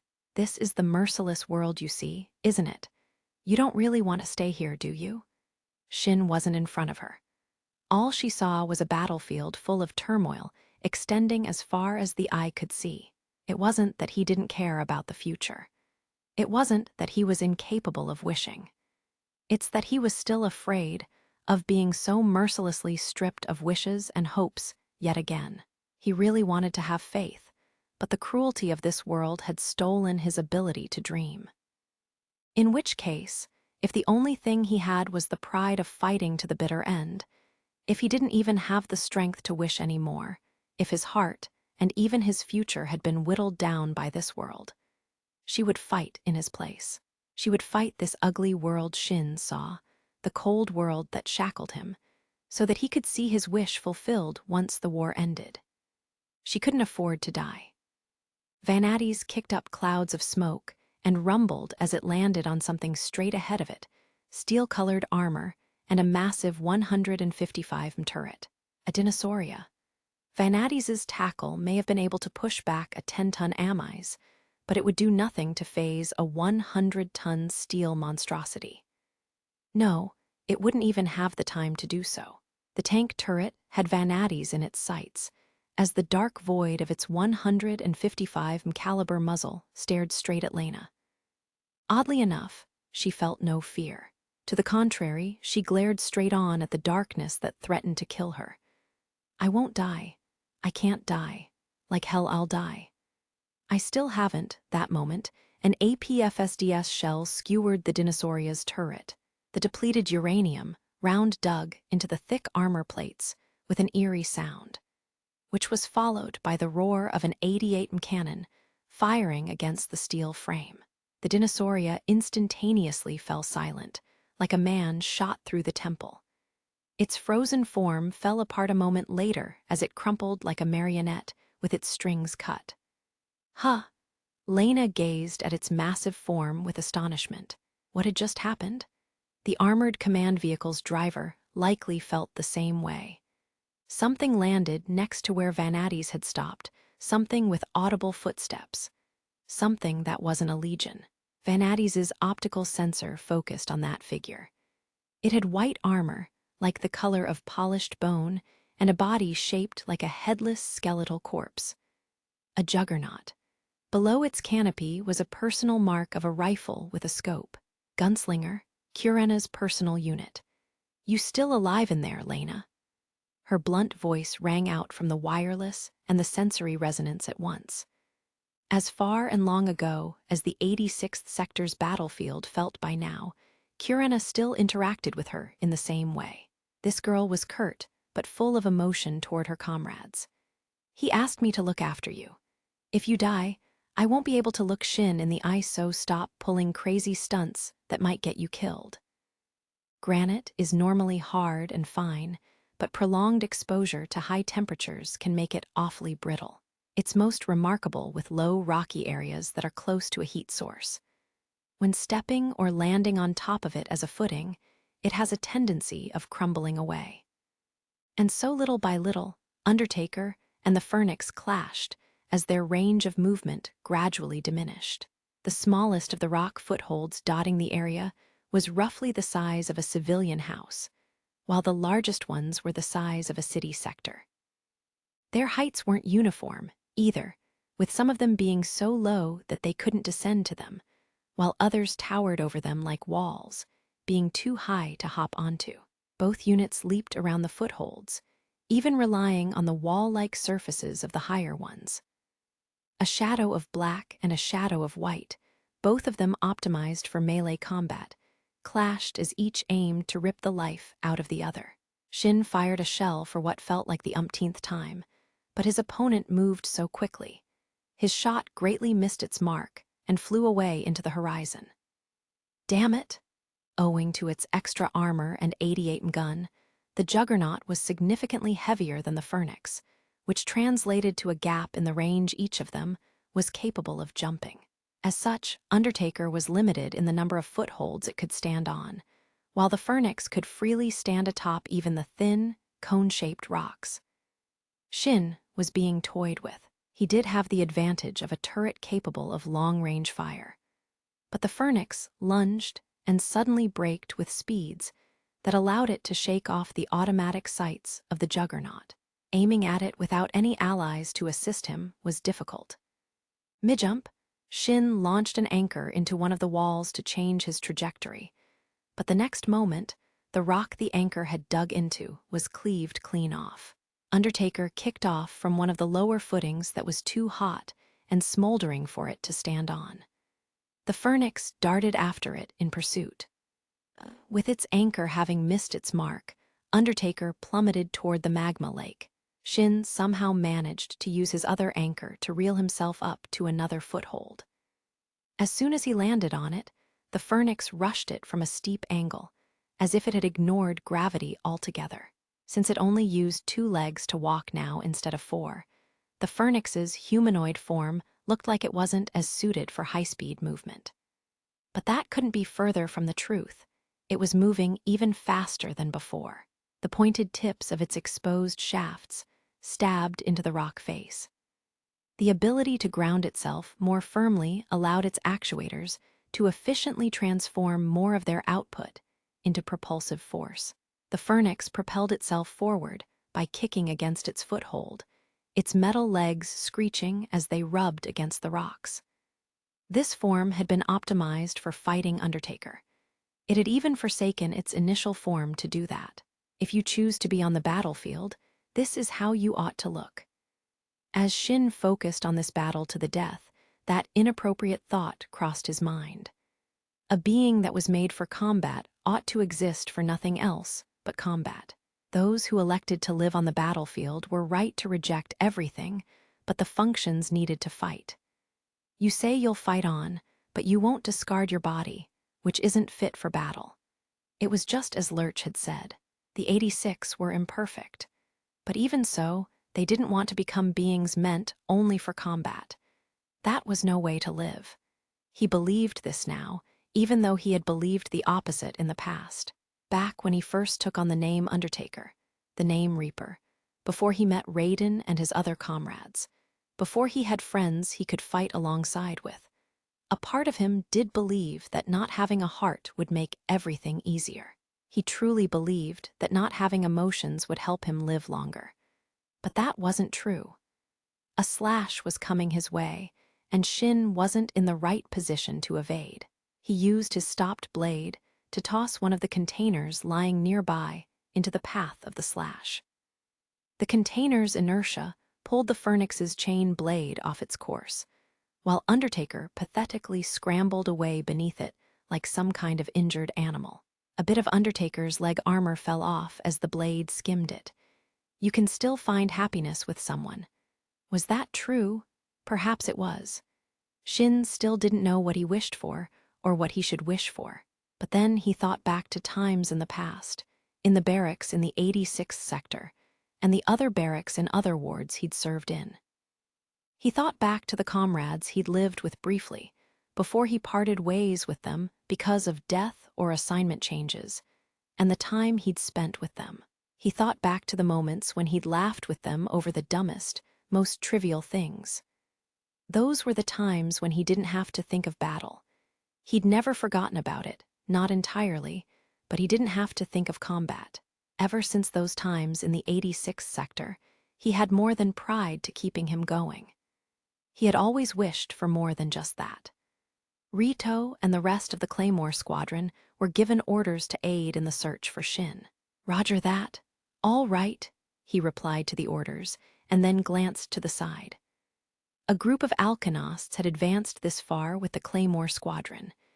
It was a suicide bombing squad meant to bring down the base. These Alkanosts were loaded with heavy explosives, as much as their weight capacity would allow, and were stripped of not just all their weaponry, but even some of their armor to do so. Other ordinarily armed Alkanosts were set to defend them until the time came for the first group of Alkanosts to detonate. He spoke to the unit that served as their commander through the resonance. "We got the order to go too, Ludmilla." "Yes, do take care." Her response came composedly, with a hint of a smile. The juggernauts were retreating from her, one by one, as if trying to flee. Sitting within his unit, Milan, which had stayed behind as rear guard while the others moved, Rito watched her stand there silently like a swan that understood its time to die had come. She had died before, and now she would die again, she and the rest of those girls. Suddenly, Ludmilla spoke. "Do we frighten you?" She opened her Alkanosts, Malinovka one's canopy. Like a butterfly emerging from a pupa, the control unit shaped like a girl plopped down into the burning womb of the volcano. She spread out both arms proudly, like a martyr. "Tell me, do we frighten you? The way we die time and again, do we strike you as terrifying?" For a moment, Rito was left speechless. He was just a boy in his mid-teens, after all. And even if he knew she contained the vestiges of the war dead inside her, being asked such a question by what looked like a girl who was barely older than him hurt his pride. But he could only nod, because it was true, and this Siren already suspected as much. "Yeah," he nodded in a somewhat vexed manner. Ludmilla, however, smiled like a merciful saint. "I see, that's good, then. Huh. If you find us frightening, it is because we are different from you, because you do not wish to become like us, who are birds of death. If you see us and feel fear, then that is an honor to us." She seemed truly relieved from the bottom of her heart. "Tell me, if that is the case, what do you want to become? If you do not want to be like us, what do you wish for?" Perhaps it was because he was an 86, but the words stopped in his throat. What were the 86, really? Fighting on until the very end was their pride. But if the 86 were fated to die at some point, and the final conclusion of it all was to be like that mountain of corpses, then I don't want to die. Yes, he didn't want to die, but he would never become a pig who ran from battle and survived by being sheltered by someone. He wanted to fight until the bitter end, but he wouldn't be satisfied by a meaningless death. He wanted to fight and not die, not meaninglessly. In other words, I want to live. I think I want to live and find a purpose for myself. Fighting through this battlefield of certain death was the 86's pride.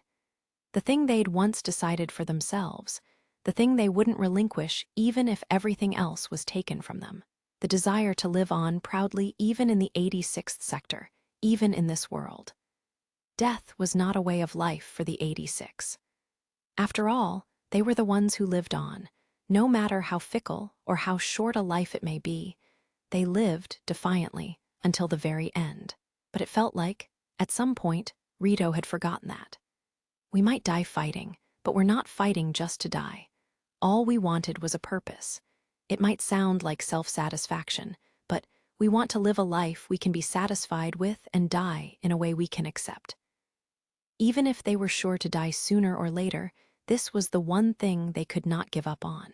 Yes, Ludmilla eventually gave a satisfied nod.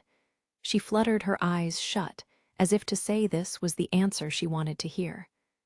That would be for the best. You are alive, after all. You can want something out of your life, and you have the freedom to live in accordance to those wishes, except, the dead warbler said again. Like a prayer, like an imploration. Except if possible, no matter what you may gain or lose, do not relinquish this one thing you refuse to let go of. Do not relinquish that pride. Do not cast aside who you are, and may you find bliss. Ludmilla, and the Sirens as a whole, did not have memories of their past lives. Rito, who had only been dispatched at their side for this brief moment, had no way of knowing who she was in life, and even still, he got the feeling he somehow knew what her wish was. He could tell they were fighting for that wish. These girls relinquished it in their past life, or perhaps they simply gave up on it and died with that wish unfulfilled. And so they wished for Rito and the 86, who were still alive, who still hadn't met the death that defined the Sirens' current existence, to not lose their own wish. Yeah, he gave a small nod. Rito still couldn't come up with any other words to answer her. And he felt like he didn't direct that word toward just Ludmilla, but to all the other Sirens that weren't here, too, and to the other 86 who, unlike him, didn't survive the 86th sector, and to Irina who died shortly before. He directed it at them as well. Then do go on, and please do not forget me, even if I will only linger in your memory as a single bird who perished along the way.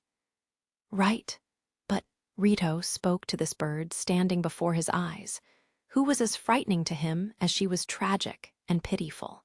This exchange probably would not exist among this girl's memories the next time they met. But right now, he wanted to give her his answer. I won't forget, and I will think of you because that's something I can still do. His juggernaut finally found an acceptable foothold. It was a slightly low platform, and the system was screeching warnings alerting him to the high temperature. The Phoenix, which was looking down at Shin from the guillotine's edge, had almost hopped down before realizing Shin's plan and stopping in its tracks. There were no stepping stones between the guillotine and the platform Undertaker was on. The Phoenix's leaping prowess would enable it to just barely make that jump, but it was too far for a clean landing, and unless it leaped straight down, it would have to jump across in an arc. In other words, there would be a moment when it reached the top of that arc, a moment where it would neither ascend nor descend. The Phoenix realized Shin was aiming to shoot it down in that moment, and so it couldn't approach him carelessly. Seeing that the Phoenix was rapidly trying to come up with a way to pursue him, Shin looked for a chance to retreat. He cautiously shuffled back toward a stone wall behind him, when one of his legs knocked a broken fragment of a rock down into the magma. The eerie, sizzling sound it produced was hardly audible through his strained nerves. It was simply too hot. It wasn't quite hot enough for the metal to become red-hot, but this foothold was far too close to the magma. The intense, radiant heat even made the interior of the airtight cockpit hot and suffocating. The human body was designed to maintain a certain safe temperature, of course, but that didn't extend to the RAID device and its quasi-nerve crystal, which were in contact with his body. The silvery, metallic ring of the RAID device then let out a blaring warning sound. It wasn't high in volume, but it did ring out from the back of his neck, which prompted him to freeze up. And with that electronic screech that alerted Shin of a malfunction in the device, Raiden and Lena's voices, which he'd only barely been able to hear so far, completely disappeared. His arm, which he had unconsciously stiffened, picked up on that shiver and unintentionally moved Undertaker's rear leg.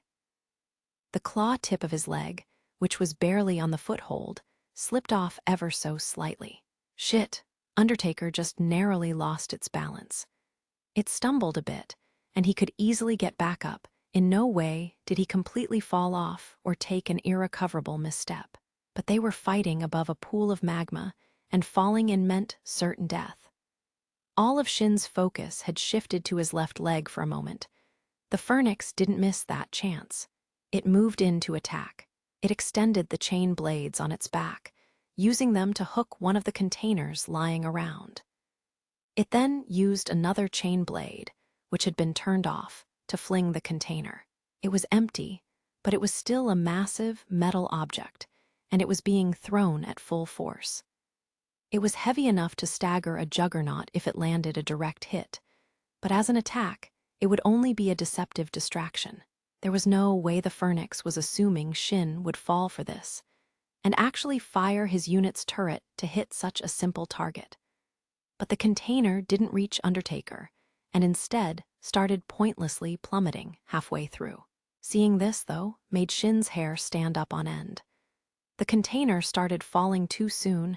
It wasn't empty. The container was filled with Eintagsfliege. They were playing dead, but Shin could barely pick up the sound of their agony. The moment he saw them, he almost reflexively had Undertaker jump away. As he did, the Eintagsfliege's wings shone white as they unleashed an electrical discharge. Shin didn't need to look in order to realize what else was inside that container. The sparks of electricity lapped at the fuse located at the bottom of the cartridge, igniting it just fast enough to burn the gunpowder.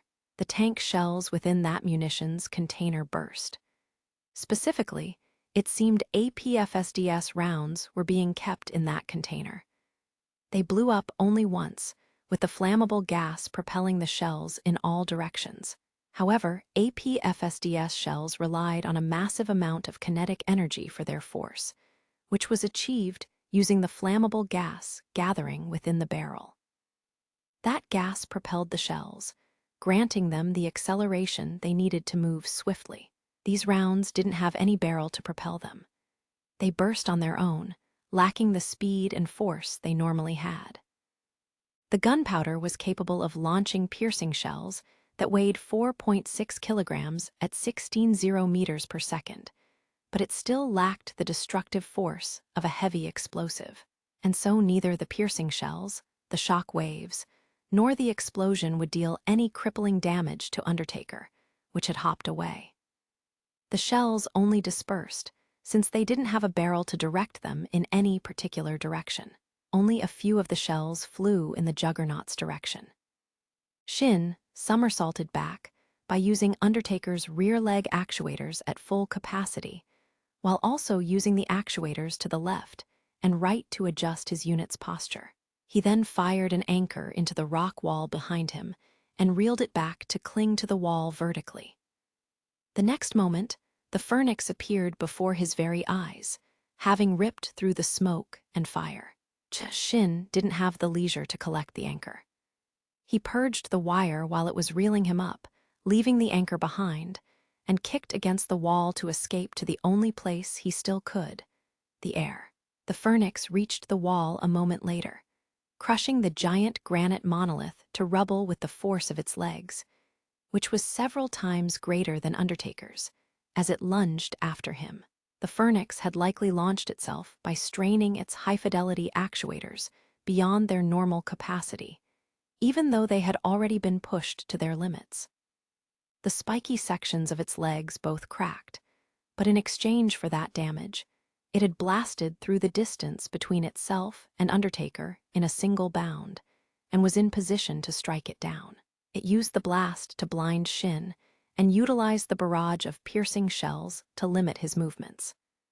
It forced him into a position where he would have no choice but to dodge by jumping into the air, and intended to use that chance to cut him down. It was essentially the same method Shin used in the Charité underground labyrinth and the strike package employed in the Revich Citadel base. In what could perhaps be seen as a sort of revenge, it had driven Undertaker into the air and quickly caught up to it, regardless of if it was about to shoot or slash at him. If Undertaker was to intercept the Phoenix as it had come from behind him, it would have to turn around and face it somehow. As the pursuer, the Phoenix didn't need to resort to the same action, and that created a split-second difference in when their attacks were launched. The chain blade's shadow descended upon Undertaker's cockpit. It was faster. Even if Shin was to slash at it now, it would only end in both of them killing each other. His mind, which was still operating with composed coolness even at a time like this, told him as such. The cockpit would be slashed through, and the fuselage would lose control and plummet down into the magma. Perhaps due to his intense concentration, time seemed to move slower as the vibrating blade neared him, and even with death looming just ahead, he felt strangely sober. The odd thought crossed his mind that this, too, was proof of the wounds to his psyche. It didn't matter which of his friends died. He was always capable of pushing the sorrow and anger to deal with after the battle ended. He always knew to cut off those emotions and maintain the composure he needed, only grieving after the battle ended. During battle, he sealed the anger that would cloud his judgment and the fear that would stiffen his limbs away, since they weren't necessary. He abandoned the survival instincts a living being naturally adhered to. He only saw his own life and the lives of others from a detached position, with a perspective that degenerated from being human into something that was closer to a war machine. These were the techniques he'd built up and the wounds he'd accumulated. And for the first time, he recognized it as a wound. A wound he needed to win this war, perhaps, but one day, he might reach a point where he would feel whole even after healing that wound. And to that end, he would make use of his pain. Armament selection. Leg pile drivers. 4 units. Forcefully purge piles. Detonate concurrently. Trigger. The 4 pile drivers at the tips of his juggernaut's legs burst into the air, where there was nothing to stab into and nothing to blow away. They burst with minor explosions. These 57 pile drivers were designed to rip through the top of a Dinosauria's armor, which, despite being their weakest point, was still relatively thick. And all 4 of them burst at once. The tungsten piles were capable of tearing through thick armor because of the force that was granted to them by a large amount of gunpowder.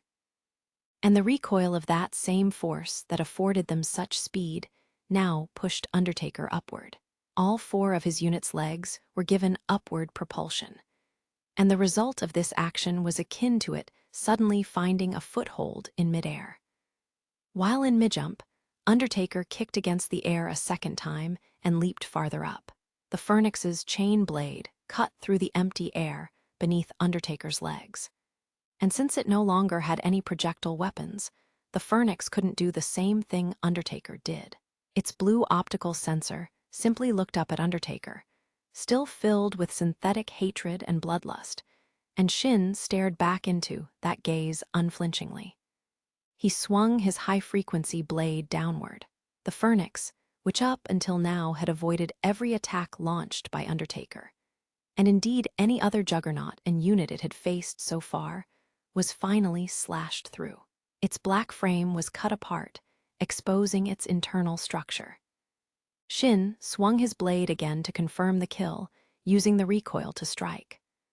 Reflexively defending itself, the Phoenix swung one of its chain blades up into the second slash's trajectory. The 2 vibrating blades clashed against each other, both of them eventually snapping off and flying away. The recoil of that clash sent the 2 units farther away. Undertaker, which had slashed from above, was sent flying up, and the Phoenix, which was on the receiving end of that swing, was sent plummeting down. Juggernauts couldn't fly. They were at the mercy of the invisible hand of gravity as everything else in nature was. Undertaker flew up in an arc and, upon reaching the zenith of that parabola, began falling down. They'd clashed in a bad spot, and at this rate, Shin would fall into the magma. Shin fired his last remaining anchor, driving it into the center of the guillotine. Paying no heed to the engine, which had already overheated from being exposed to the high-temperature environment, he reeled the anchor up as fast as he could to change the trajectory of his fall. The wire anchor finally caught fire, after which Shin hurriedly purged it and landed atop the guillotine. NGH? He'd fallen from a height that was beyond what the unit's specifications would allow.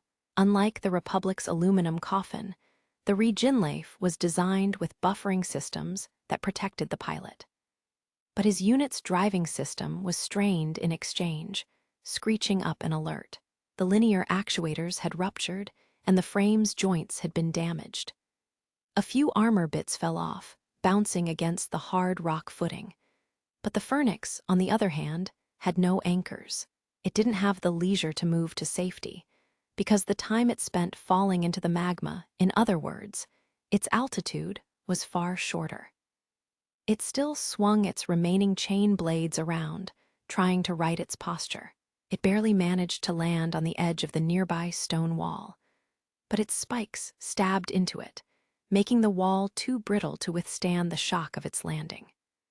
With its foothold crumbling under its weight, the black form once again wobbled and fell down into the abyss. It extended its chain blades like a human reaching out and stabbed them into the cliff face. The vibrating blades sank into the rock without any resistance as it fell a few more meters down. But the Phoenix stopped their vibrations and eventually remained suspended against the rock. The rock had grown brittle on the inside, making the metallic beast swing in midair. Neither its hands nor legs could reach the cliff, and so it swung pathetically like an insect caught by a spider's thread. As skilled as it was in three-dimensional mobility, it wouldn't be able to climb up the cliff. The blade's base gave an ominous creaking sound. The stretched parts of its arm screamed as the magma roared beneath it. Its only way of escaping now would be to abandon this unit. Apparently, it had come to that conclusion, since once again, the silvery light of its liquid micro-machines began to seep out from the gaps in its armor. Die. Shin fixed his sights on the chain blade and mercilessly pulled the trigger of his 88mm turret. The turret was forced to suddenly rotate when it was already damaged, and had to withstand the powerful recoil of the 88mm cannon, even if it was dampened somewhat by the recoil brake. The joint of Undertaker's rear left leg, which was already cracked, failed to withstand the recoil, snapped off, and went flying. With this, Undertaker had lost his cruising ability, but in exchange, the APFSDS shell fired at close range crushed the granite bedrock and the chain blade that had stabbed into it. The Phoenix fell down, unleashing an agonized shout. At least, that's what it sounded like to Shin, as it plummeted down into the red, shimmering lake of seething magma. But it still abided by its combat instincts and struggled to survive. Its liquid micro-machines leaked out, trying to turn to butterflies and take flight before they fell into the Crimson Lake. But as they tried to soar away, the butterflies caught fire one after another. With each flap of their wings, the liquid micro-machines only burned faster. Even without yet touching the magma, they gave off a red glow as they combusted. Like will-o'-the-wisps, like coquelicots scattering in the wind, they blossomed brilliantly as they burned. And after radiating that crimson, shining glow for a moment, the butterflies turned to ash and crumbled away. Radiant heat. Even a Luro and a Dinosauria would not have been able to survive these temperatures for long, to say nothing of a juggernaut. And the butterflies were also close to the magma, with their thin wings acutely sensitive to rising temperatures. If the Phoenix didn't try to escape the magma, it would have fallen in completely, but its attempt to escape made the butterfly's wings catch fire. Did the Phoenix realize that its fixation on single-handedly defeating Shin led it to willingly choosing this battlefield? Along with its liquid micro-machine butterflies, the Phoenix's frame sunk into the magma. The dark red fluid had low viscosity and swallowed the black armor, a fate which soon befell the metal butterflies as well. The mechanical scream faded. These were the final moments of the Phoenix, the unit that had single-handedly trumped and cornered the strike package for several months. To Shin, the Legion were all pitiful ghosts that begged to pass on to the place they had been denied. That was just as true for the black sheep and shepherds, both of which assimilated human neural networks, and the white sheep. The Phoenix had tormented him and his comrades so much ever since it had first joined the fray. Perhaps because of that, Shin felt nothing in particular at watching its demise. There wasn't even any elation at having beat it, though Shin never really felt anything of the sort when it came to fighting the Legion. All he'd felt at the sight of seeing this ghost disappear was a tinge of loneliness. Shin heaved a single sigh as he slackened his strained nerves and turned Undertaker around. The unit dragged its broken legs as it struggled forward. He felt hot. Shin lowered his unit's output from combat to cruising mode, but the unit's temperature didn't go any lower. Quite the opposite, actually. The temperature gauges were gradually rising toward their critical sections. The cave's temperature was too high. The source of the heat was close, and the thick rock bed had little in way of insulation, and hardly any openings that might allow the heat to escape into the air. Shin wouldn't survive for much longer here, if he didn't get away from this place quickly. Both the unit and Shin himself would be so crippled by the heat that they wouldn't be able to move anymore. And then he would certainly die. So before that happened, he dragged Undertaker's legs along, which felt extremely sluggish and annoying. Still, he somehow managed to force his unruly felldress to do a 180, which made the entire battlefield come into view. Perhaps it was the aftermath of the duel that took place here, but at this point, it was hard to tell. And now that the Phoenix was gone, he couldn't tell if it was done intentionally, either. But the narrow rock road he'd crossed to reach this cave, the sole path connecting the guillotine to the sole entrance to this cavern, had crumbled and collapsed halfway across. Huh! How long did he spend gawking at the sight? This utterance, which was neither doubt nor denial, returned Shin to his senses. Whichever it was didn't really matter. No matter how he might have tried to explain or deny what he was seeing, the sight before his eyes wasn't going to become any less real. The sole passage out of this cavern had collapsed, leaving a break of some 10 meters. And seeing this, he came to a conclusion. This meant, I can't go back. The footing he was on may have been isolated right now, but it was wide enough for 2 armored units to fight on. There was plenty of space to break into a run, and if he were to use a wire anchor, he'd be able to leap across the gap. Or he would have been able to, if Undertaker was in workable condition. But one of its legs was gone, and both of its wire anchors were missing. Right now, Undertaker could just barely walk by dragging its legs, so jumping a few meters was impossible, and there were no materials or any other tools to repair it with, either. Shin couldn't escape this underground cavern on his own, and he had no means of calling for help, either. His raid device malfunctioned, and so he couldn't connect to the sensory resonance. The thick rock impeded radio waves, so the data link, radar, and wireless wouldn't reach him, either. Had Frederica still been with the control team, she might have noticed his plight, but she'd been injured and taken off the battlefield. Raiden and the others were likely looking for him, but since they didn't know where he was, the chances of them finding this place in this massive underground fortress weren't high, and they wouldn't be able to keep this sector blockaded for much longer. But there was another problem. Shin's body likely wouldn't last in this environment before that time limit elapsed. The moment he realized there was nothing he could do, his body went limp from exhaustion. Ah, so this is where it ends. This is where I die, without anyone to know of it, without any way back. Meaninglessly, even with that fact thrust before his eyes, Shin felt oddly calm. He knew he shouldn't feel this way, but old habits died hard. Maybe that was why.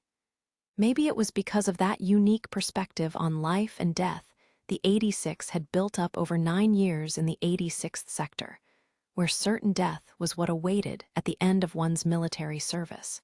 Death was always present, always looming ahead. Every single day, he knew he might not live to see the next day.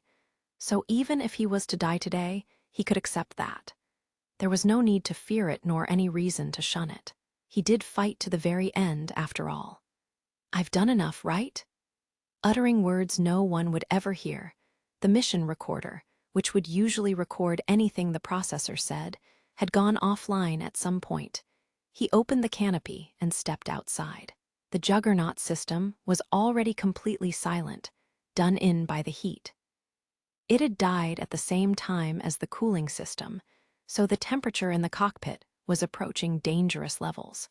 He knew going outside would only hasten his demise, but somehow, the prospect of suffocating to death in an airtight cockpit felt even worse. He was greeted by hot wind, or rather, sizzling air enveloping his body. The blinding light of the magma, which wasn't dampened by the support computer's filter, burned into his retinas. This was perhaps only natural. He'd seen so many die. He'd buried so many of his comrades, and the time finally came for him to join their ranks. For the 86, death was a way of life. They died too quickly, too easily, all too obviously, and now it was his turn. That was all. Except I shouldn't have told her. He whispered this softly. Even doing just that made the hot air sting into his throat. He shouldn't have wished for the future. Making a wish meant losing something. That's how things always were and how they always would be. He wished for her not to leave. He promised to come back at all costs. But as soon as he did that, this happened. Lena would be sad. Yes, she likely would. That's how she was. That was why he asked her to remember them 2 years ago. And he just had to do something that was entirely unlike him and needlessly hurt her. Had he not been wearing his flight suit, which was made to insulate heat, he wouldn't be able to lean back against Undertaker's armor like he was doing. Shin looked up. He'd long since lost any god he could pray to. If he used his pistol, he'd be able to die a bit more easily compared with letting the heat kill him, but he didn't want to use it. It felt like a betrayal of sorts, a betrayal of the promise to fight on until the very last moment, to bring those who died to the very end, to his final destination. The promise he'd made with all the comrades he fought with until now, and to the promise he'd made with Lena to come back alive, even if eventually he'd end up breaking it either way. Lena. If nothing else, the only bit of luck was that she wouldn't have to learn of how he died. Sorry. But then a white shadow appeared in front of him. A voice of lamentation descended upon Shin. Someone's last words, as uttered by the Legion. The wailing of a ghost, a copy of a brain structure, trapped within a Legion and replaying its last moments on endless repeat. It was a woman's voice, the cold, detached, merciless voice of moonlight. Shin raised his head slowly, as if it were being pulled up by some force, and his gaze fell on a single, old Amise, which had appeared before him at some point. Its armor was as white as moonlight, with the personal mark of a goddess leaning against the moon etched onto it. The merciless queen. At that moment, pure, unadulterated terror, intense enough to white out his thoughts for a moment, washed over him. It was a fear of death. As the Amise were scouts meant for collecting intelligence, they were considered one of the weakest Legion types in terms of fighting power. But that was only from the perspective of Feldress, like the Reginleif and the Vanagander. A frail human with nothing more than their 4 limbs couldn't hope to beat an Amise. For a human, it didn't matter if they were faced with an Amise or a Dinosauria. They would still be killed in a merciless, mechanical manner. Just like when he'd seen it at the Revich Citadel base, the merciless queen was unarmed. It lacked the all-purpose 14 machine guns the Amise were normally equipped with. But that mattered little. An Amise's weight and output could easily tear a human apart with its legs, And one such killing machine was now before his eyes, sooner than he could prepare himself to die. The death he wasn't prepared for had shown itself. Yes, death comes to all, equally, mercilessly, and suddenly. Shin thought he would die here, dehydrating and burning in the hot air. He was prepared to accept that death with dignity. But now he would be denied even the short amount of time he had left to embrace that emotion, as if something had tried to tell him even that was too good for him. The world was cruel, and he truly thought he had understood this. Even now, in this final moment, that ugly fact was thrust before his eyes. The scout type approached him. Shin reflexively stood up in a movement that was dictated not by thought, but instinct. He took an unconscious step back, attempting to flee. His survival instincts were telling him to escape. I don't want to die. That thought suddenly and intensely crossed his mind. It surged up in him with an almost instinctual intensity. I don't want to die. I don't want to die. Because if I die, I'd call for her. I'd call her name in the end. And if I become a legion, I'd keep doing it forever until I break. The ability to pick up on the legions, the mechanical ghost screams, was unique to Shin. No other Esper had been discovered to possess this ability. And unlike the sensory resonance, there was no artificial way of recreating it, either. If Shin was to die, the human side would never hear the legion's screams again. But if, by some slim chance, the sound of his screams might reach her, he didn't want to die. He didn't want to make her cry. Yes, he didn't want her to cry. He didn't want to make her sad. Even if these wishes could never be granted, he didn't want to give up. He made a promise to return to her no matter what, to speak with her. He hadn't even apologized to her yet, so he couldn't die here. He didn't want to die. He didn't want to make her sad. I want her to smile. That thought surfaced in his mind, even in this unusual situation. It fit into the void he'd felt within himself ever since that last battle. He couldn't stay the way he was. He had to change. But what was he to change about himself, and how? He'd kept asking and tormenting himself over that question. And finally, he found the answer. He still didn't know who he wanted to be. He still couldn't picture the future he was heading toward or what joy he should seek. But still, if nothing else, he wanted to live in a way that would make Lena smile. And if possible, he wanted to smile with her. The merciless queen approached him with simple, silent steps. Shin reflexively braced himself. Without taking his eye off the legion before him, he reached out and picked up the assault rifle resting in his cockpit. He pulled the bolt with flowing, practiced motions and loaded the first bullet. He opened the collapsible rifle's gunstock and pressed it against his shoulder, annoyed by the extra procedures. And Amice's armor took no damage from a 9 pistol's bullets. Its frontal armor could push back even a full-size 7.6 Tomb rifle shots. But Shin still had some way to fight. The enemy was close, and there was nowhere to take cover, but he wasn't entirely without weapons. He still had to defeat it and survive somehow. He had to survive and go back. He had to go back to her. Of course, even if he was to somehow defeat and incapacitate the merciless queen, he wouldn't be any closer to getting out of these caves. But at this point, that wasn't on his mind. An enemy was standing right in front of him, and he had to defeat it. A primal emotion not unlike anger burned within him, controlling all of his thoughts. I won't give up. Like hell I'm giving up here. I told her I would return. The merciless queen approached.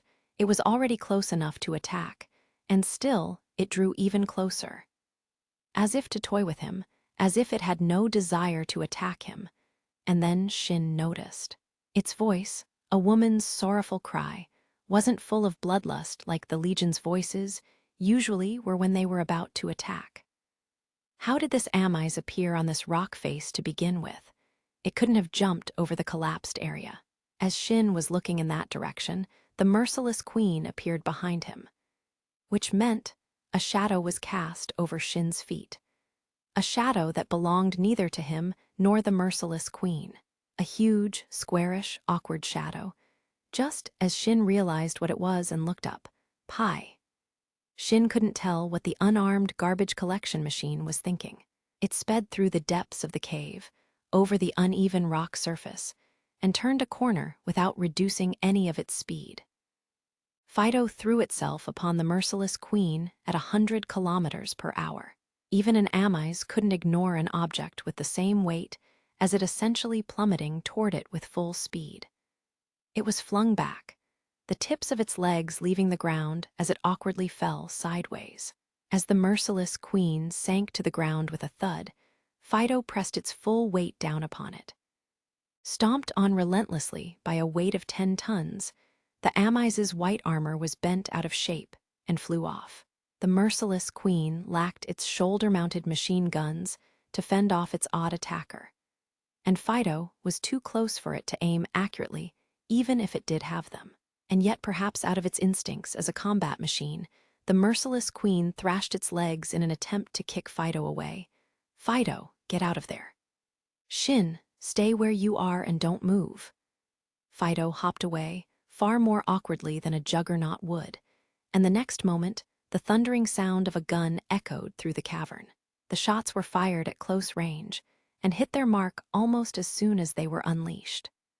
40 machine gun rounds and 88 APFSDS shells swooped down from above, piercing into the merciless queen's legs.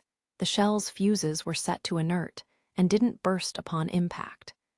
They simply sent its 6 legs flying with intense kinetic energy. Even just its legs were quite heavy and didn't fly far enough to put Shin, who stood nearby, in danger. Fido stood in front of him, shielding him from the fragments and machine parts that flew through the air. A juggernaut appeared in the area, its legs making a sharp, crunching sound as it landed. There was a personal mark of a laughing fox emblazoned onto its armor. It was Laughing Fox, Theo's unit. Raiden's werewolf soon followed suit.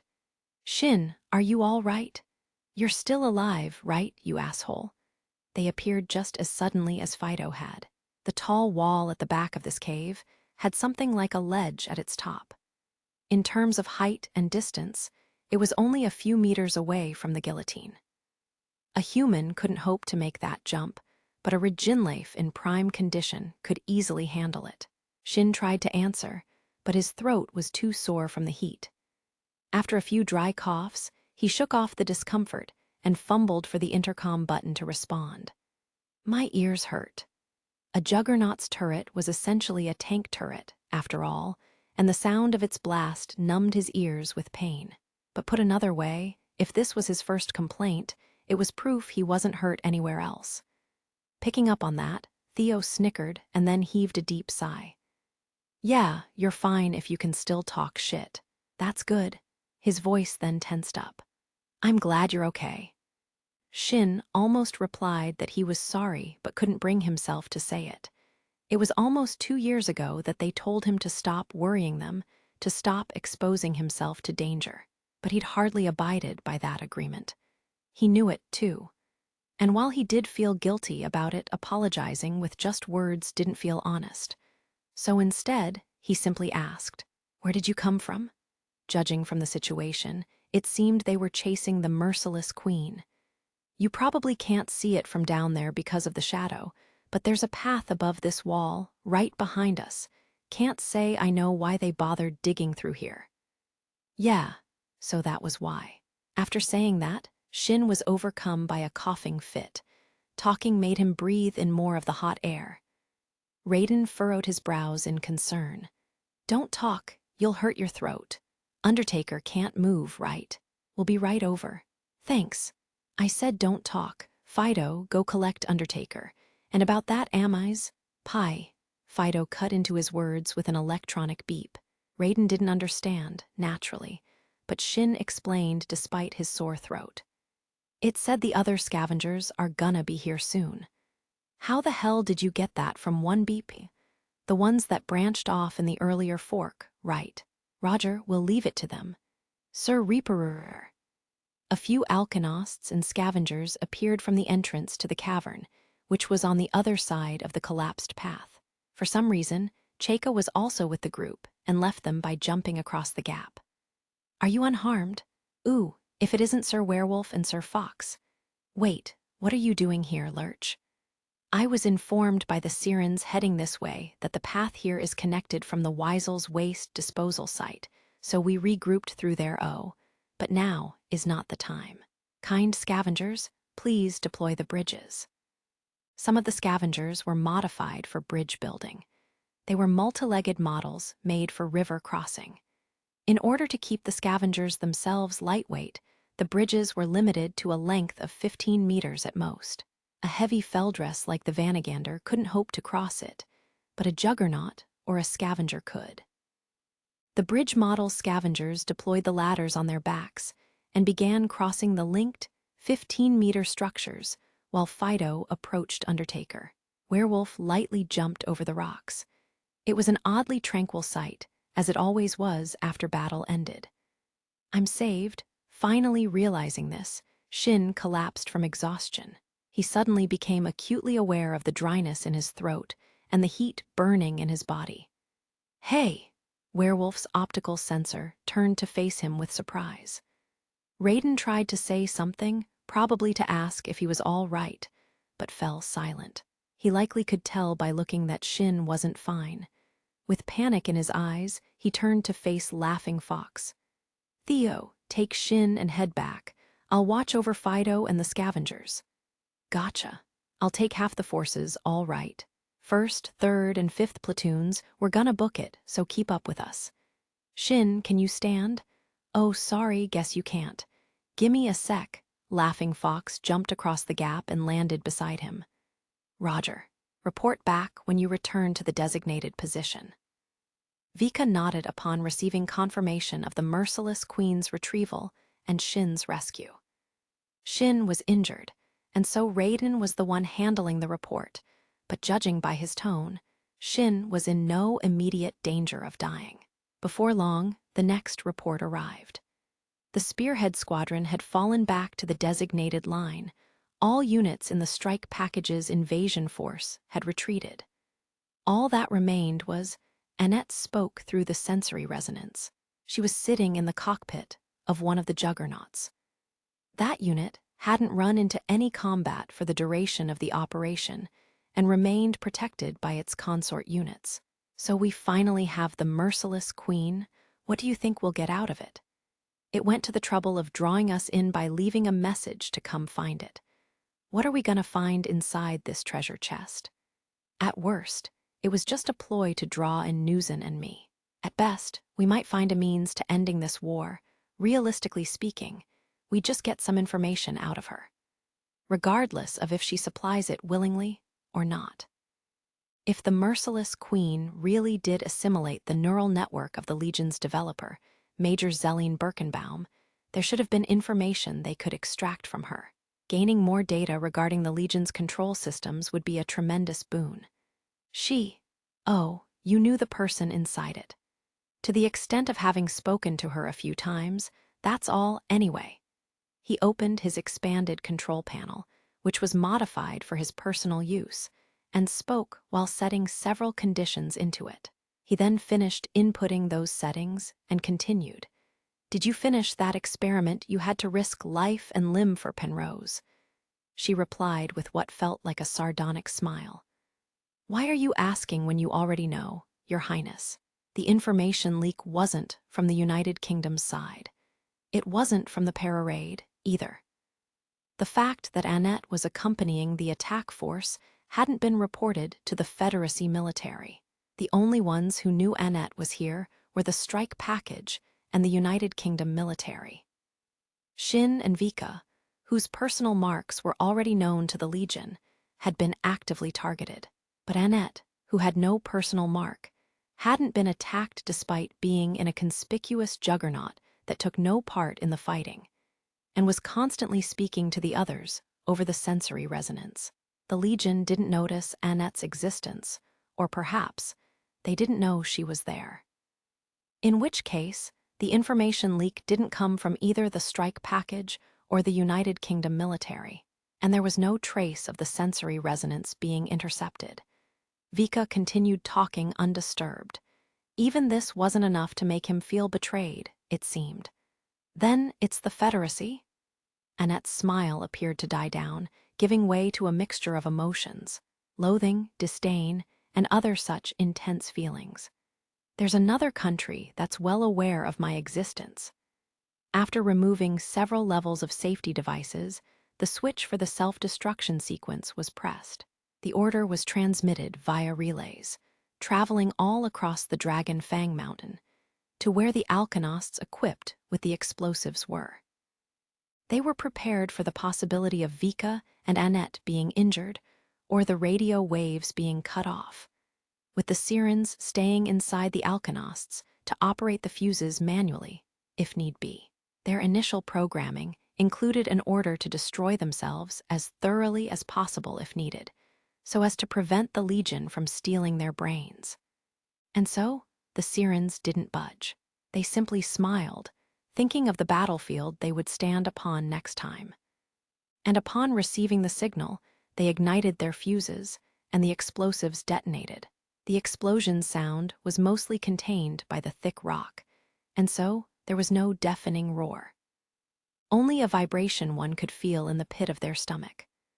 The combat medics smiled, noting how they never expected they'd have to treat heatstroke symptoms on a snowy mountain, as they instructed Shin to rest for a while. Shin, who was lying down in the armored transport's cabin, sat up.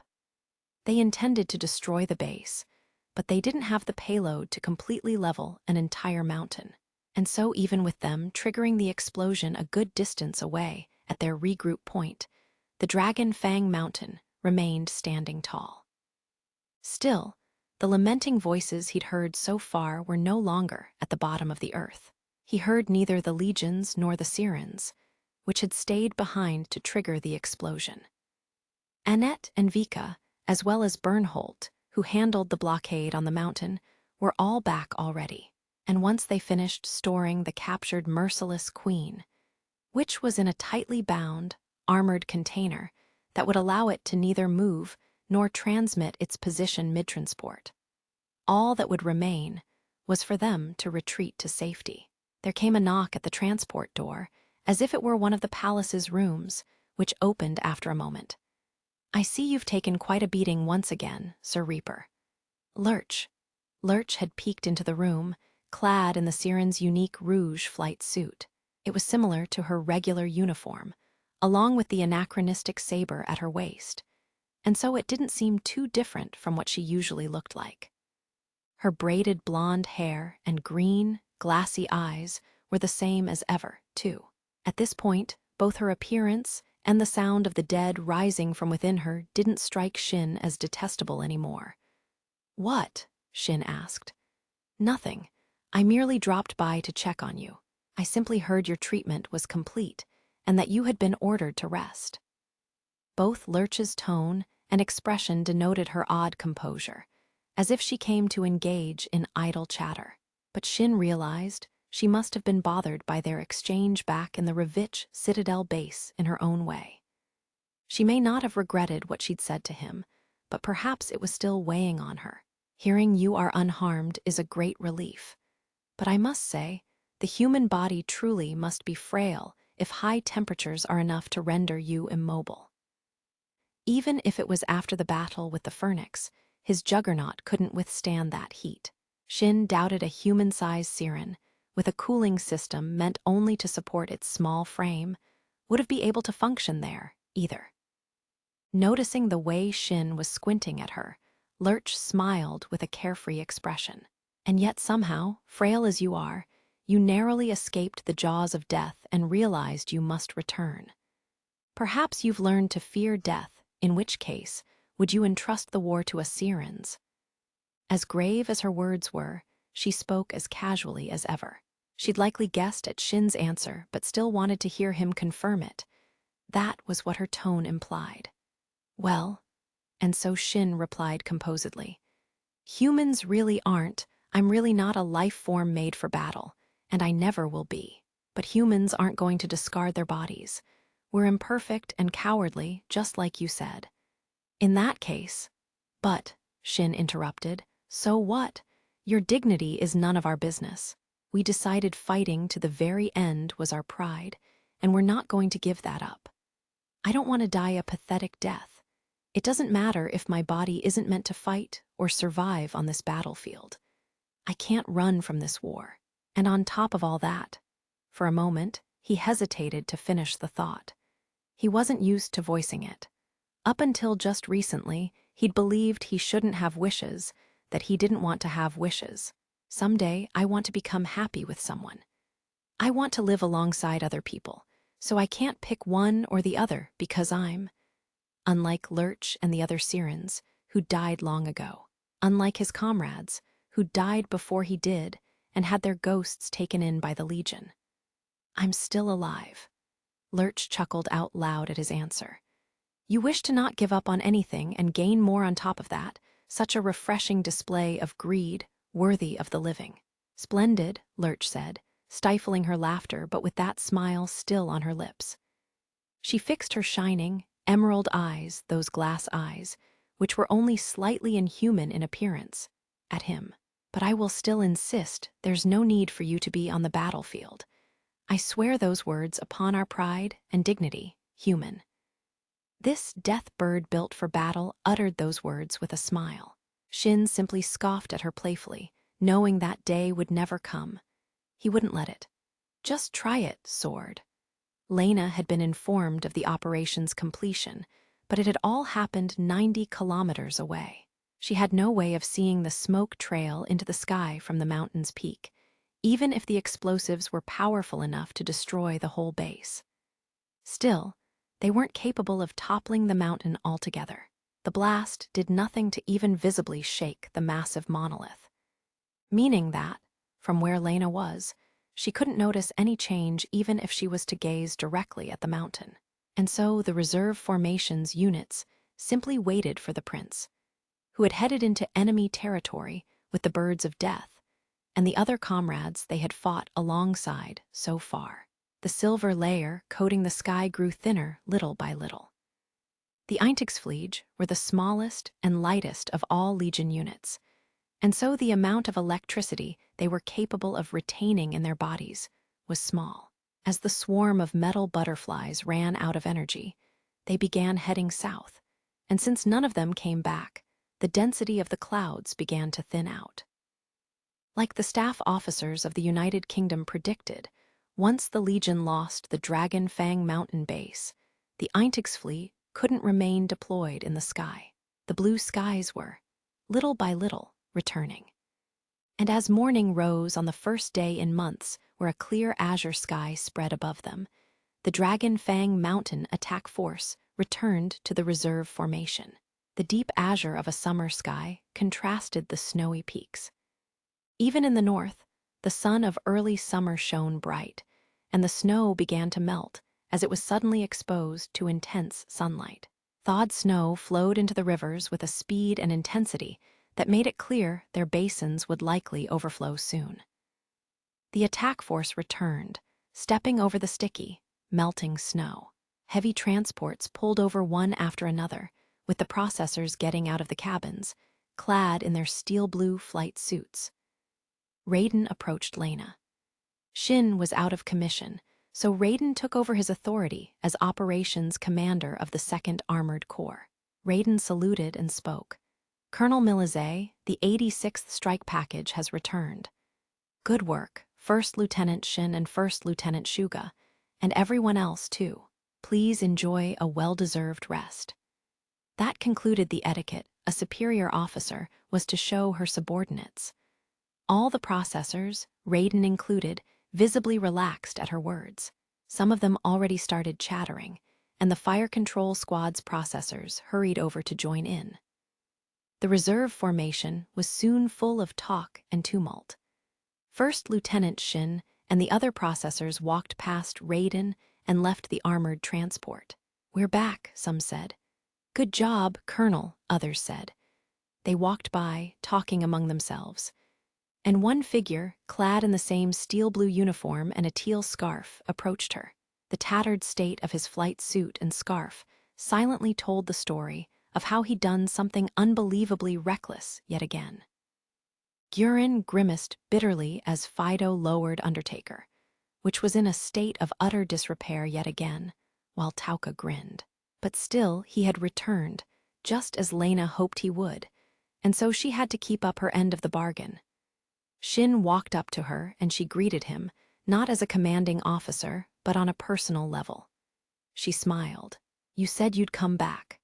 Shin froze up, taken by surprise. Lena tried to smile, but she did in fact harbor some anger. Perhaps it showed in her expression, but she didn't know since she couldn't see her own face. I did come back, though." Perhaps his throat was aching because his voice came out a bit hoarse. And Lena knew why his throat was in pain, which only served to anger her further. Raiden reported the circumstances behind the recovery of the merciless queen, and the medics gave me your diagnosis.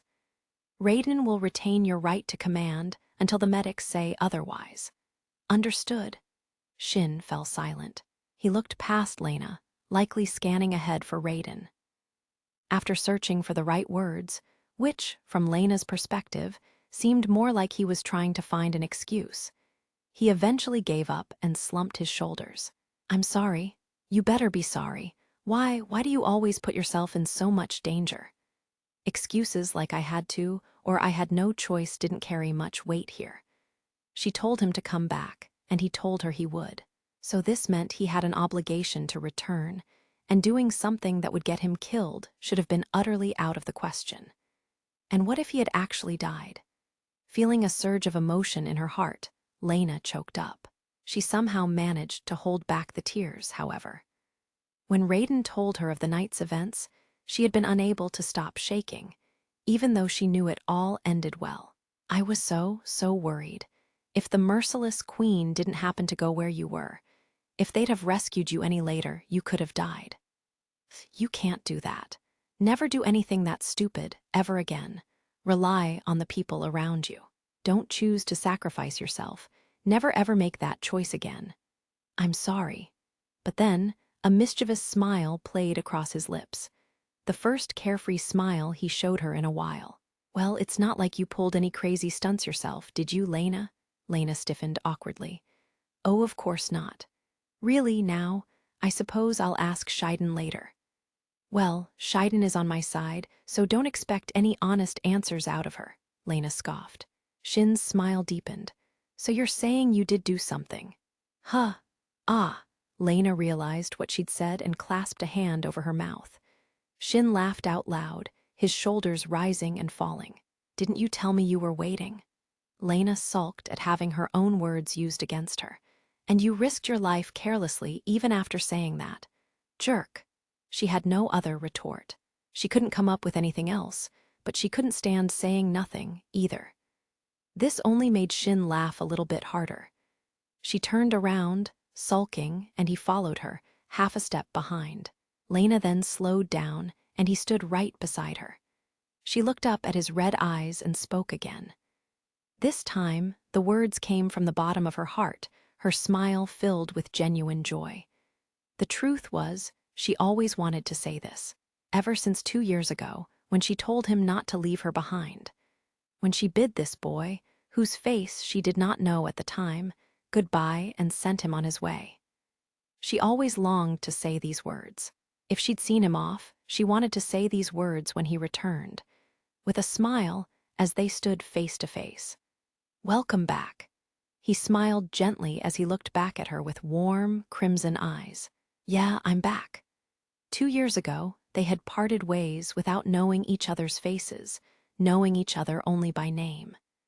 6 months ago, they both spoke to each other in person after surviving the chaos of war. And 3 months ago, they reunited at their final destination, meeting face to face at long last.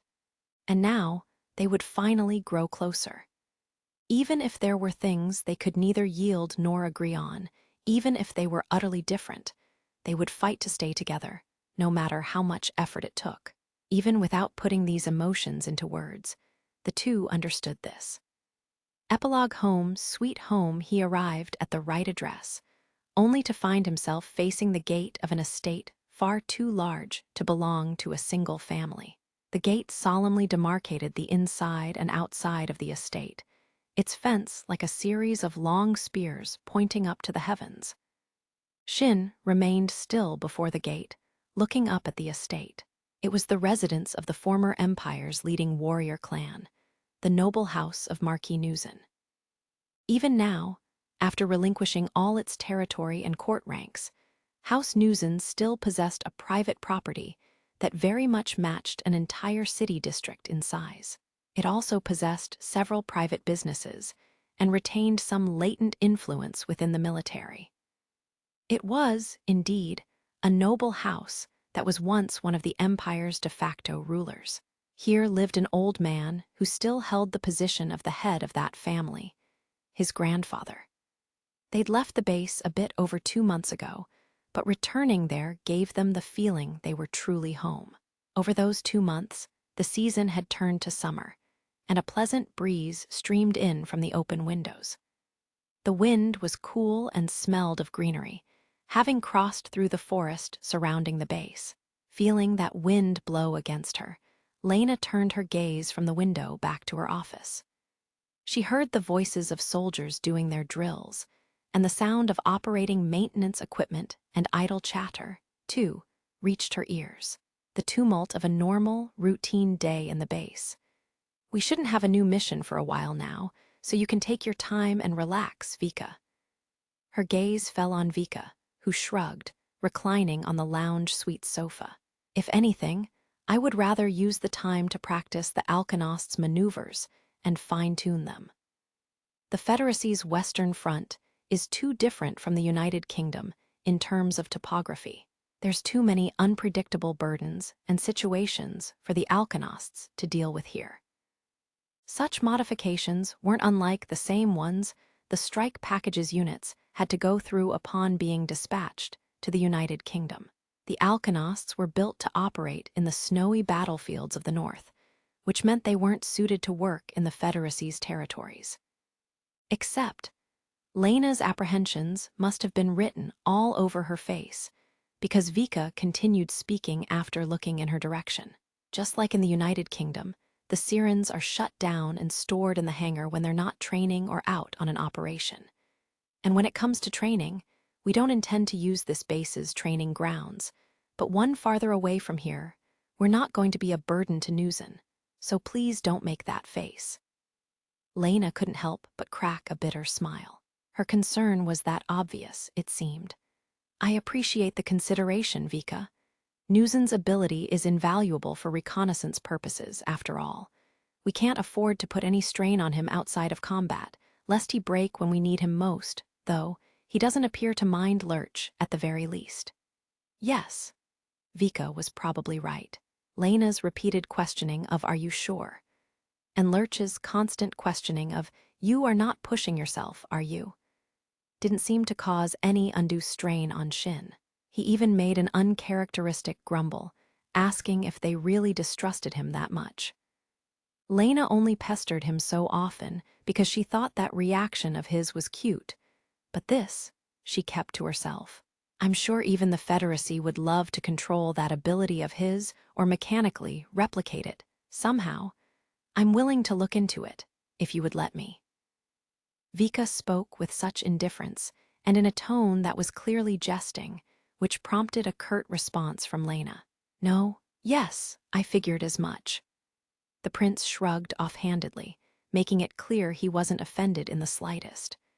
Before they left the United Kingdom, Crown Prince Zafar gave Lena a rather long list of things one must never allow Vika to do. Lena sagely noted, though, that not telling Vika about this was for the best. After all, the list had a line written in red text on top of it that went as follows. "Vika, if you're reading this, I'm sure you know this by now, but you must not, under any circumstances, do any or all the things listed here. Any of them, with no exceptions.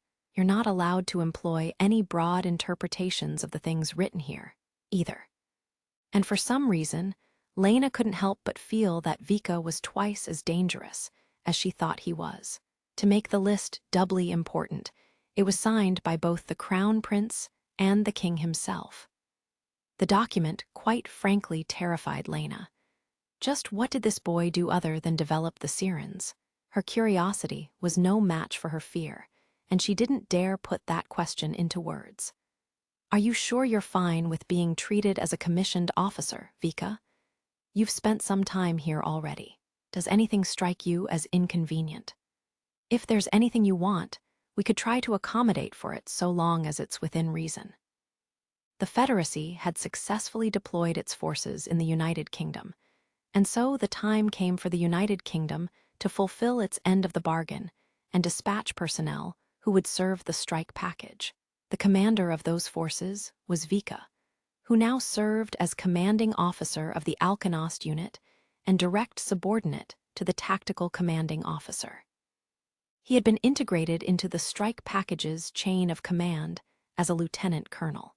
Given his rank, he was provided with a field officer's accommodations, which were, of course, far better than anything a company officer was given.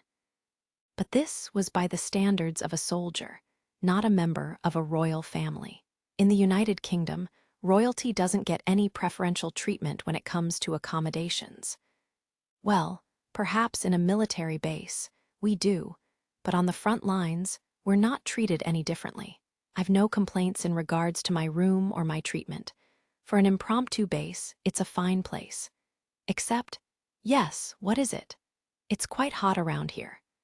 Vika spoke with clear, blatant annoyance, which made Lena's eyes widen with amazement for a moment before she burst out in laughter. He wasn't wrong. He grew up in the north, and until just a short while ago, he was on a battlefield where the Eintagsfliege imposed a lengthened, artificial winter. But now, Vika was thrown into the sweltering heat of early summer and was struggling to get used to the climate. This is no laughing matter. Have you ever been to my country in the dead of winter? It said those not native to it describe it as a chill that freezes the very soul. Even some natives of our country say that. I'm sorry, I'd love to come visit someday, though. Someday, when the war ends. Yes, do come visit. I'm sure you'll think fondly of this infernal heat when you do. Lena smiled. Yes, someday. She then changed the subject. The strike package and the 1st Armored Corps, well, Captain Newson will be taken off combat operations for a while following this operation. We'll be moving to the neighboring city, both to take time off and to use their education facilities. I've heard. In fact, weren't you placed on leave as of yesterday? President Zimmerman invited them to go back, I believe. Yes, he's the legal guardian for Shin's group, so they've returned home to him. Shin and Frederica have already gone back, and today, Lena closed her eyes, a smile on her lips. Shin had always rejected the idea thus far, but today, for the first time, he said he might want to meet that man. Went to meet his grandfather, Marquis Newson. Upon entering the hall, Shin found the crest of a headless skeleton brandishing a sword emblazoned on the wall. It was a familiar symbol. Very familiar, in fact. Enough to make Shin stop and look up at it without even realizing. It was identical to his brother's personal mark, which served as the basis for his own. This crest has been handed down the Newson line since its conception. The old butler, who had been showing him around and gone on ahead, turned back and returned with this explanation. He was clad in an anachronistic tailcoat and a silver monocle, and stood with his back straight. This butler, too, didn't seem to make a sound when he walked. He simply moved as if sliding along the floor, like a lurking shadow. It also appears on the cover of the picture book the master sent to celebrate your birth, as well as your elder brother's. It contained the exploits of your forefathers, slightly corrected so as to make them clear for children. Your father eloped to the Republic, but still routinely sent the master letters. The master obstinately refused to reply to any of them, but did send those picture books. He said he would have to make an exception for auspicious events. Your brother did not care for the book, but apparently it was your favorite. I hear that upon enlisting in the Republic, your unit's personal mark also used a skeleton motif. Did you remember this picture book? Perhaps you still felt attached to it. No, the butler asked with a hint of hope and expectation in his voice, but Shin simply shook his head. He didn't remember it. He couldn't remember it, at least not yet. But Ray probably did. He would always read it to him when he was younger, this picture book Shin had loved. Shin thought he finally knew why Ray made this emblem his personal mark. At first, Shin used to think it was an act of cynicism at his inability to die. But after reuniting and being saved by him, he continued to think about it. And now he knew. Brother, there was never a moment when you truly hated me, was there? Do you think Shin's already with his Gramps? The 1st Armored Corps, and the Spearhead Squadron along with it, had been on leave since the previous day. As such, there weren't too many familiar faces in the base's PX. Come noon, the dining hall was almost deserted. Theo was the one who had spoken up, sitting in a table by the window, with sunlight shining in. Kurena, who sat opposite of him, snuck a glance to the side. The 86 had their families and hometowns stolen away by the Republic, and many of them had no homes to return to regardless of whether or not they were on leave. Some, like Shin, were first-generation immigrants to the Republic and still had some relatives, but they were the minority. And so many of the 86 weren't in the base now, but they didn't go home. Instead, they were out shopping or having fun in the neighboring town. Raiden and Frederica went back to Ernst's estate, while Anju went shopping with Dustin, who was showing her around since she wasn't familiar with the Federacy's cities yet. Kurena still said nothing. Since they'd only just returned, the cooks put their best effort into the lunch they served, but she didn't touch her food. Thoughts of someone who wasn't here was bothering her. Theo cracked a wry smile. Come on, you don't have to make that face. They're just meeting each other and talking for a bit. He'll be right back. That person knew Shin's parents, though Shin himself couldn't remember anything. To Shin, meeting his grandfather would only serve to remind him of the things he'd lost. But that wasn't true. This was a chance to take back the things he'd lost, at least in some form. He now wanted to reclaim those memories, and so Shin chose to meet his grandfather, a meeting that he'd rejected so far. It's fine, he only just left. He'll be back soon. But Kurena started to say something, but then fell silent. Theo had a feeling he knew what she was trying to say, though. Right now, he was going to return to where they were. But that might not be the case the next day. And even if they didn't go their separate ways then, it would happen someday. The day would surely come. Their bond might not come undone. They might not even tell each other goodbye. But the homes they returned to, the places they chose to stay, would eventually be different. And had they died in the 86th sector, that day would never have to come. Their times of death may have been different, but they would die in the same place. Death would certainly come for all of them, equally. And so they'd never had to think about this. They were better off not thinking about it. And yet they did survive. They were still alive. It's true for us too, Kurena. We don't have anything, but we still have to think about it. What are we going to do next? How do we want to live from now on?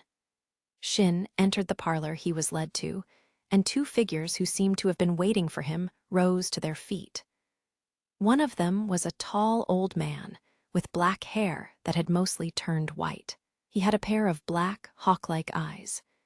Next to him was a kind-looking old lady who, by contrast, was quite short and had a roundish face. Her white hair was done up elegantly. "You are," the old man, Marquis Newson, started to say. There was something desperate, almost clinging to his question. Shin felt himself choking up a little at the tone of his voice. How should he answer that question? Eventually, he managed a small nod before hanging his head. Nothing else came to mind. The realization made Shin bite his lip. He knew it would be this way, and still, he felt nothing. This man was supposedly his grandfather, and yet facing him didn't bring about so much as a stir of emotion. They may have been blood-related, but even so, this man didn't strike him as anything but a stranger, and being reminded of that fact saddened him a little. He felt his chest tighten. But in contrast to Shin's internal struggle, Marquis Newson grew emotional, his eyes welling up with tears. You've certainly grown, and you do very much look like them. You bear the visage of my son, Raisha, and the princess of the Meka clan. Your hair and physique are of the Nuzan bloodline, but your face, it is like Yuna's, as is the color of your eyes, the old lady appended tenderly. Shin noted the red shade of her eyes, which hid behind her round glasses, the crimson eyes of a pyrope. Shin had heard that Marquis Nuzan's spouse, Shin's grandmother, passed away a long time ago. And since the empire's nobility hated the idea of mixing different bloodlines, she could not have been a new wife. Noting the confusion in Shin's gaze, Marquis Nuzan hummed in understanding. This here is Marquis Gelda Meka, your mother's mother, your maternal grandmother, as it were. I thought that if you were to meet me, you should also meet her. Marquis Meka smiled and bowed her head respectfully. Marquis Nuzan gently curled his lips upward. Now then, where should we begin? After all, to you, we are just unfamiliar old people. We may be related to you by blood, but I'm sure there's much you wouldn't want to tell us. For now, well, let us have tea together. Do you like sweets? I've brought some jam, made of strawberries from our greenhouse. Please take some home with you, as a gift. She spoke with a smile, and it took Shin a moment to realize she was waiting for an answer. He parted his lips, looking for the right words. They felt so distant to him that he still had to search for what to say every time. But if he didn't answer, he wouldn't be able to truly converse with them. He may not have felt any emotion toward them yet. They were strangers he'd only just met for the first time. And despite that, these people knew his mother and father. They remembered the life he had back when he was still happy. I personally don't like sweets very much, but my unit's mascot and my superior officer will probably be very happy to have this. Thank you very much. Marquis Nuzan smiled warmly. Right, then let's begin with that. I would love to serve you a dinner best suited to your tastes, but sadly, I don't know your preferences. My head chef is standing in the hall at present, at the end of his wits. I ought to give him even the smallest hint. You will stay for dinner, yes. If it suits you, you may spend the night here. No. Shin could somehow tell that for how composed his grandfather was when he said those words. It took the man a great deal of courage to muster them up. And that made Shin smile all too naturally as he shook his head. She had lost her family in the large-scale offensive, too. And she had no home to go back to, either, despite being on leave. So he informed Ernst that morning that he thought to invite her to come along when they went to bring Theo and the others home.